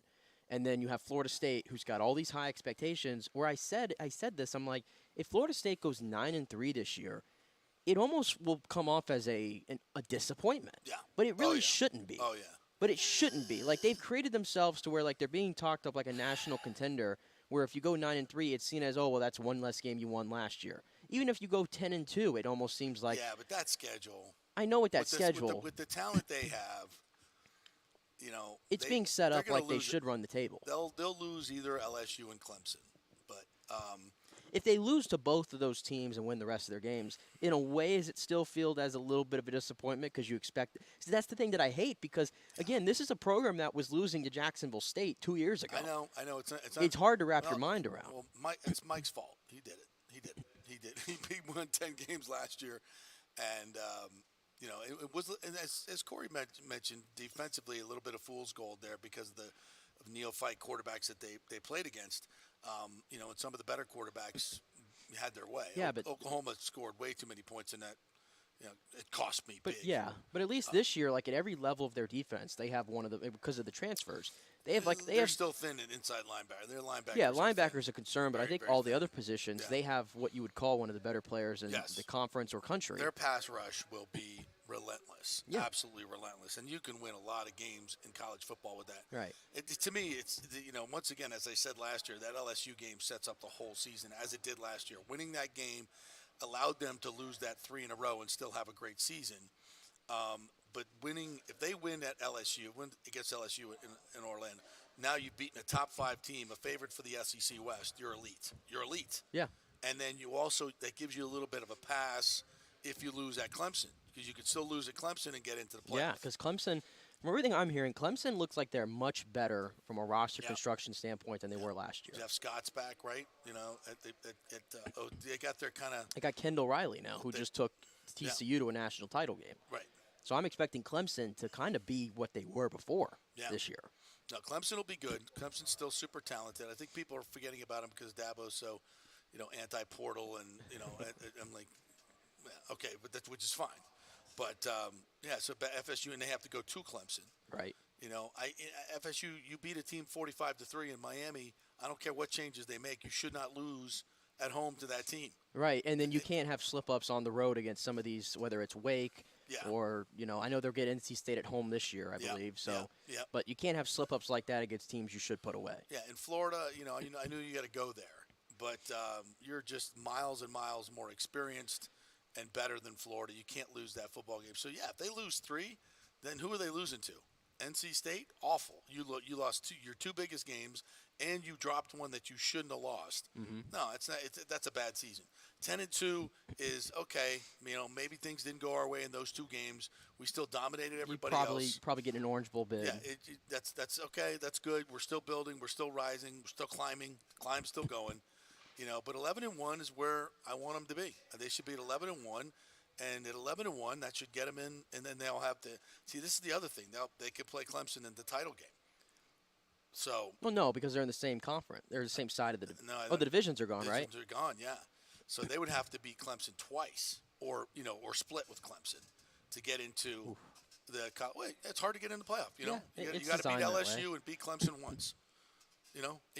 FSU should do that. If they don't do that, they don't deserve to be in the playoff. Yeah, they control their own fate. Yeah, exactly. So, and you got the players to do it. The coaching staff I like a little bit more than Corey does. Well, I love Norvell. Yeah, Norvell, but he ain't wrong about the defensive side. But they've got so many good players on the defensive side. You and I should be able to coach that team up on the defensive side because they're. But I forgot to mention this: losing Darrell Jackson yesterday to this stupid ineligibility rule in the NCAA. And do you see who made that decision? Who's the head of that? Stan Wilcox, the former FSU athletic director who left in disgrace and just about destroyed our athletic program. Yeah, and ran Jimbo off. Yeah, and he's the one who was deciding the fate of this kid who was wrecking people in camp. He was one of the dominant forces along the FSU defensive line. To lose that kid to that bullshit ineligibility stuff. Why does the NCAA still exist? You are pointless. I don't know. You are absolutely pointless. I don't know, and I tell you what. I tell you what's so topical about the NCAA is. I hope he sues the NCAA because he will win. I hope he gets a big ass lawyer and he sues him and he wins. And I tell you what's so topical about the NCAA and how a mess they are. I was watching this. It dropped yesterday. I'm sure you haven't had a chance to see it yet, but please go out of your way and watch it. The Johnny Manziel doc on Netflix dropped yesterday, and I got a chance to watch the whole thing. And you almost come away having a different kind of, maybe a little bit, at least the college Johnny Manziel. The pro Johnny Manziel was self-destructive, and it touches on all that of what was going on. And, first of all. So you're telling me that a kid with all this athletic ability and was born with a silver spoon who effed himself and so many people around him, that it actually at some point made you feel sorry for this guy? That's going to be a strong plot line. Hold up. I'm talking about the college part of Johnny Manziel because of what he did in college. If you recall the autographs and all that, they really go into it. And his crux was was Manziel versus the NCAA. Mm-hmm. And I can't remember his name. The NCAA commissioner at the time was so against paying the players. Like, it was never going to happen under his watch. And Johnny Manziel at the time, Texas A&M. Was that Emmert? Was that Mark Emmert at the time? I can't remember. He was another guy with gray hair, well, you know. If there's one group where I would side with Johnny Manziel against, it would be the NCAA. Right, and I'm telling you, like, forget the pro stuff. That, to me, is all his doing and everything. But the college part of what he got in trouble for, and that was signing autographs and receiving money for it and everything, because he started to come up to the fact of, hold on a second, my name is being, like, Texas A&M is literally reconstructing Kyle Field because of my success. Yes. The whole school is going to benefit. Yes. They're selling number 2 jerseys without my name on the back of them, and they sold 45 million of them, by the way. 45? No, they didn't. That's what he said. They That's what he said. 45 million jerseys. No, they didn't. Well, that's what he said. I'm just maybe $45 million worth. Yeah, probably $45 million worth. Yeah. And all this stuff is happening. He's not getting a dime. And, you know, everybody's putting the money in his face. And he was just like, at one point, like, you know what? F you. I'm going to do my thing. And he was running like a business with like his 20-year-old friend was like his business like person.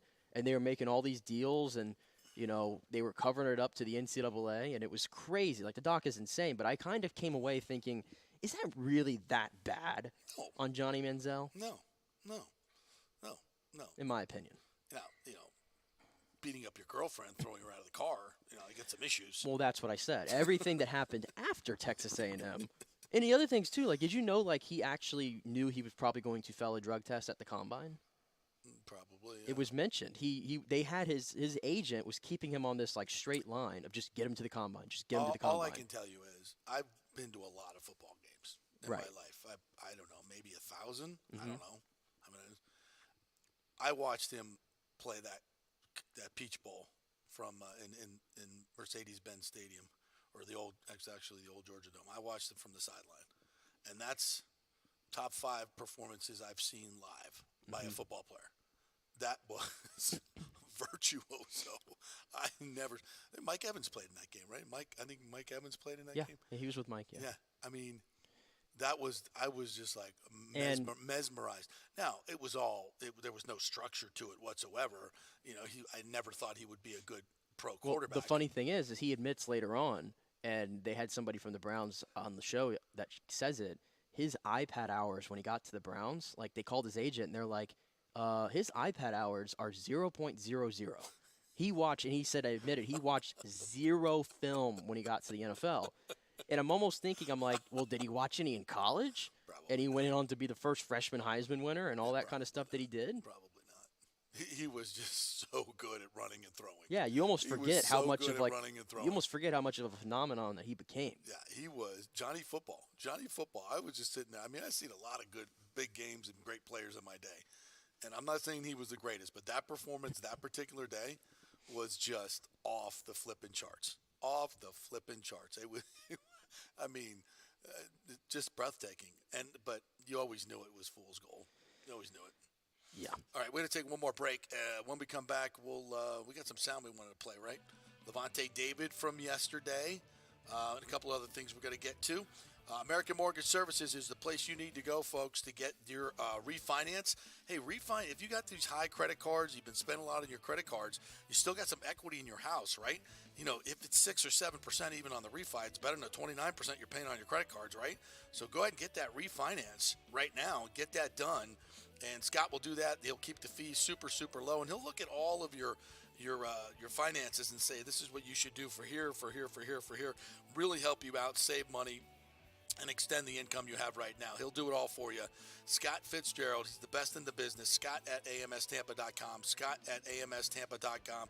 Email him and he'll help you out. All right, back in 3. JP here for the Jeeves Law Group. Have you been injured in an accident, in an auto accident, truck accident, motorcycle accident, at work, or at a place of business? Well, call the Jeeves Law Group and get the personal attention that you deserve. I made the mistake many, many years ago with going with one of the bigger law firms, the national law firms. And let me tell you, getting a call back from those folks was next to impossible. Weeks and weeks would go by, never get a call back. That doesn't happen with the Jeeves Law Group. Personal attention is what they're all about. When you call the Jeeves Law Group, you will be part of the family. They will represent you in a vigorous and aggressive way against the insurance companies. These larger companies will promise bigger settlements, but it's the Jeeves Law Group that will get you the best results. If you're tired of dealing with these bigger law firms, check out the Jeeves Law Group. Go to JeevesLawGroup.com, tell them JP sent you, get a free consultation. It's the Jeeves Law Group. Scott Jeeves has been representing clients in the Tampa Bay area for over 25 years. Give them a call. It's a free call, 727-894-2929, 727-894-2929, or go to JeevesLawGroup.com. Ladies and gentlemen, are you looking to lose weight or just lean up for bathing suit season where there are so many diets and chiropractors and weight loss clinics out there? You don't know where to start, right? We'll start at Bay Area Modern Medical Center. Chris Lugo, PA, and his professional staff will devise a personal plan for you that gets results and will help you keep the weight off. Everybody metabolizes food and supplements differently. Many of these other approaches are designed for the masses. So how's that going to work for you specifically? It's not. Chris will spend one-on-one time with you to find out what works best for you so the weight comes off safely without the use of harmful drugs and side effects. Call 844-977-3477 or go to BAMMC.com. Tell them JP sent you for priority scheduling. 844-977-3477 or BAMMC.com. Insurance coverage can be confusing and expensive. I mean, where do you start? Which companies can you count on to pay out fast and fair? Well, call the great folks at Italiano Insurance. It's a family-owned business. Jeff and Nat Italiano are carrying on the 60-year-plus tradition of giving amazing customer service and giving back to the community through their annual backpack drive for needy students and their support of the local pediatric cancer patients. But it's the customer service that sets them apart. They can shop all your insurance needs and save you big-time money. Don't hop on the internet and waste time looking at some bogus reviews. Talk to knowledgeable agents and not some voice-generated robot. These are confusing times for homeowners, and Italiano's team of experienced professionals can provide the right coverage for every situation. Home, auto, business, life. It's Italiano for all the pieces of your life. Call 813-877-7799 or go to ItalianoInsurance.com. Hey guys, are you experiencing those feelings of getting older, lower sex drive, fatigue, hot flashes, moodiness, or you just don't feel like you had the vitality you once had? It's a chronic problem here in the United States. You're not just getting old, it's likely low testosterone. Studies over the last 20 years show a shocking decline in younger males aged 16 to 39. Older men have seen a sharp decline as well, so do something about it. Go see my friend Christopher Lugo at Bay Area Modern Medicine. Look, testosterone replacement is not a frivolous treatment. It takes a professional, targeted approach that focuses on total body wellness, vitality, and emotional stability, not a one-size-fits-all approach like many clinics use. They will monitor your blood work and adjust your treatment as needed for optimal results. Folks, I've been on testosterone therapy for over 6 years, and it is a life changer. You will feel and look better than you did 10 years ago. Give them a call at 844-977-3477 or go to BAMMC.com. Tell them JP sent you for priority scheduling. That's 844-977-3477 or BAMMC.com. Pure Sports. JP is back on. Welcome back. FanStream Sports. All right, welcome back to the JP Peterson Show. We got started a little late today, so if you're listening to us live, that's why we're going a little over. I guess we're not going to have time to do the Levante David interview. A couple other stories we want to get to, though, real quick. Kareem Hunt has signed with the Saints. Well, I guess you reminded me of this. He has not signed with the Saints. It looks like the Colts might be coming in for the swoop job. Oh, okay. But I was just pointing it out that the Saints, at least the idea of them trying to get Kareem Hunt in the building, adding Jimmy Graham, they had worked out Anthony Barr, but I guess that's not going to materialize either. It just seems like, and I said this a couple weeks ago, they're doing their best 2020 Bucs impression. Yeah. But I don't think it's anywhere near the level of what the Bucs did, nor do I think it's going to work out. Nor do they have the coaching staff to get it. I don't believe in Dennis Allen. No. I see what the Saints are doing. I see it. But I just think it's they had Sean Payton, I'd say yeah. Yeah, I think it's the bootleg version of the 2020 Bucs. Not Dennis Allen. Derek Carr's not Tom Brady. Ron Rivera says his players are a little concerned about Eric Bieniemy's intensity. Yeah, and he admitted this at a press conference. He let a lot out, okay? Yeah, and then he backtracked. And he backtracked, of course. But I guess my whole take on this, and I read the whole thing, like, if you have players that are concerned about Eric Bieniemy and his hard coaching style, to me that comes off like you're just soft. You're soft. And I know people throw that word around a lot, but in my opinion, listen, that guy was at the Kansas City. He won 2 Super Bowls. I didn't hear a single player talking about Eric Bieniemy was too hard on me. And now he goes to Washington, which is a franchise that is trying to dig themselves up back to relevance and even in the public eye. And you have a bunch of players apparently who are offended by his coaching style. Really? I'm not there. It's hard to judge, but I'm with you on that. I mean, that just seems. Or, is Eric Bieniemy trying to be too hard because he's trying to prove himself that he's. Well, and Ron Rivera beyond. put like a little bit of a I thought it was a little bit of a backhanded critique on Eric Bieniemy, where he was like, I'm a head coach. Jack Del Rio's been a head coach. We have those experiences of how to deal with players, and Eric hasn't had that. Like, he's put that at the end, and I'm like, damn. Ron threw Del Rio under the bus. Why not throw? I'm like, Riverboat Ron, what are we doing here? Why not throw him under the bus as well? I didn't see Hard Knocks last night. Did you? Oh yeah, I watched that after the Johnny doc. I was going all in on my content yesterday, and you kind of, man, you kind of find out when you get to see Aaron Rodgers up close like that and the insides, like. Again, you come off feeling like he's misunderstood. More likable. You really do. And every player was ridiculously vilified for the vaccine stuff. And every player, there's players. Just be there's even veteran players on the Jets who were like talking in interviews, and they were like, you hear all these media narratives. You turn on the TV, and it's like, now that I've been around him, it's like this crap is all wrong. Like this guy's. They were like, this guy's a fucking G. Yeah. Like they love him, and they're rallying around him, and he seems like completely locked in. Why the Jets haven't signed Dalvin Cook? Unless Dalvin he probably's wants like, you know what? Money. He's probably like, you know what? I'm good on training camp. Timing is everything. You know what I can do. Yeah. Timing is Call everything. me in 2 weeks. Yeah, he doesn't need to sign right now. None of them do. All right, big thanks to Corey Long, who joined us, and Scott Reynolds. If you missed anything, download the app, FanStream Sports. Just download it. We don't bother you with any other notifications. It's just for listening to the show anytime you want to. Just tap it and listen to the show. We're also on FanStreamSports.com, the JP Peterson Show.com, and don't forget to like our YouTube page and subscribe, Apple and Spotify as well. Have a great day, everybody. Go Rays.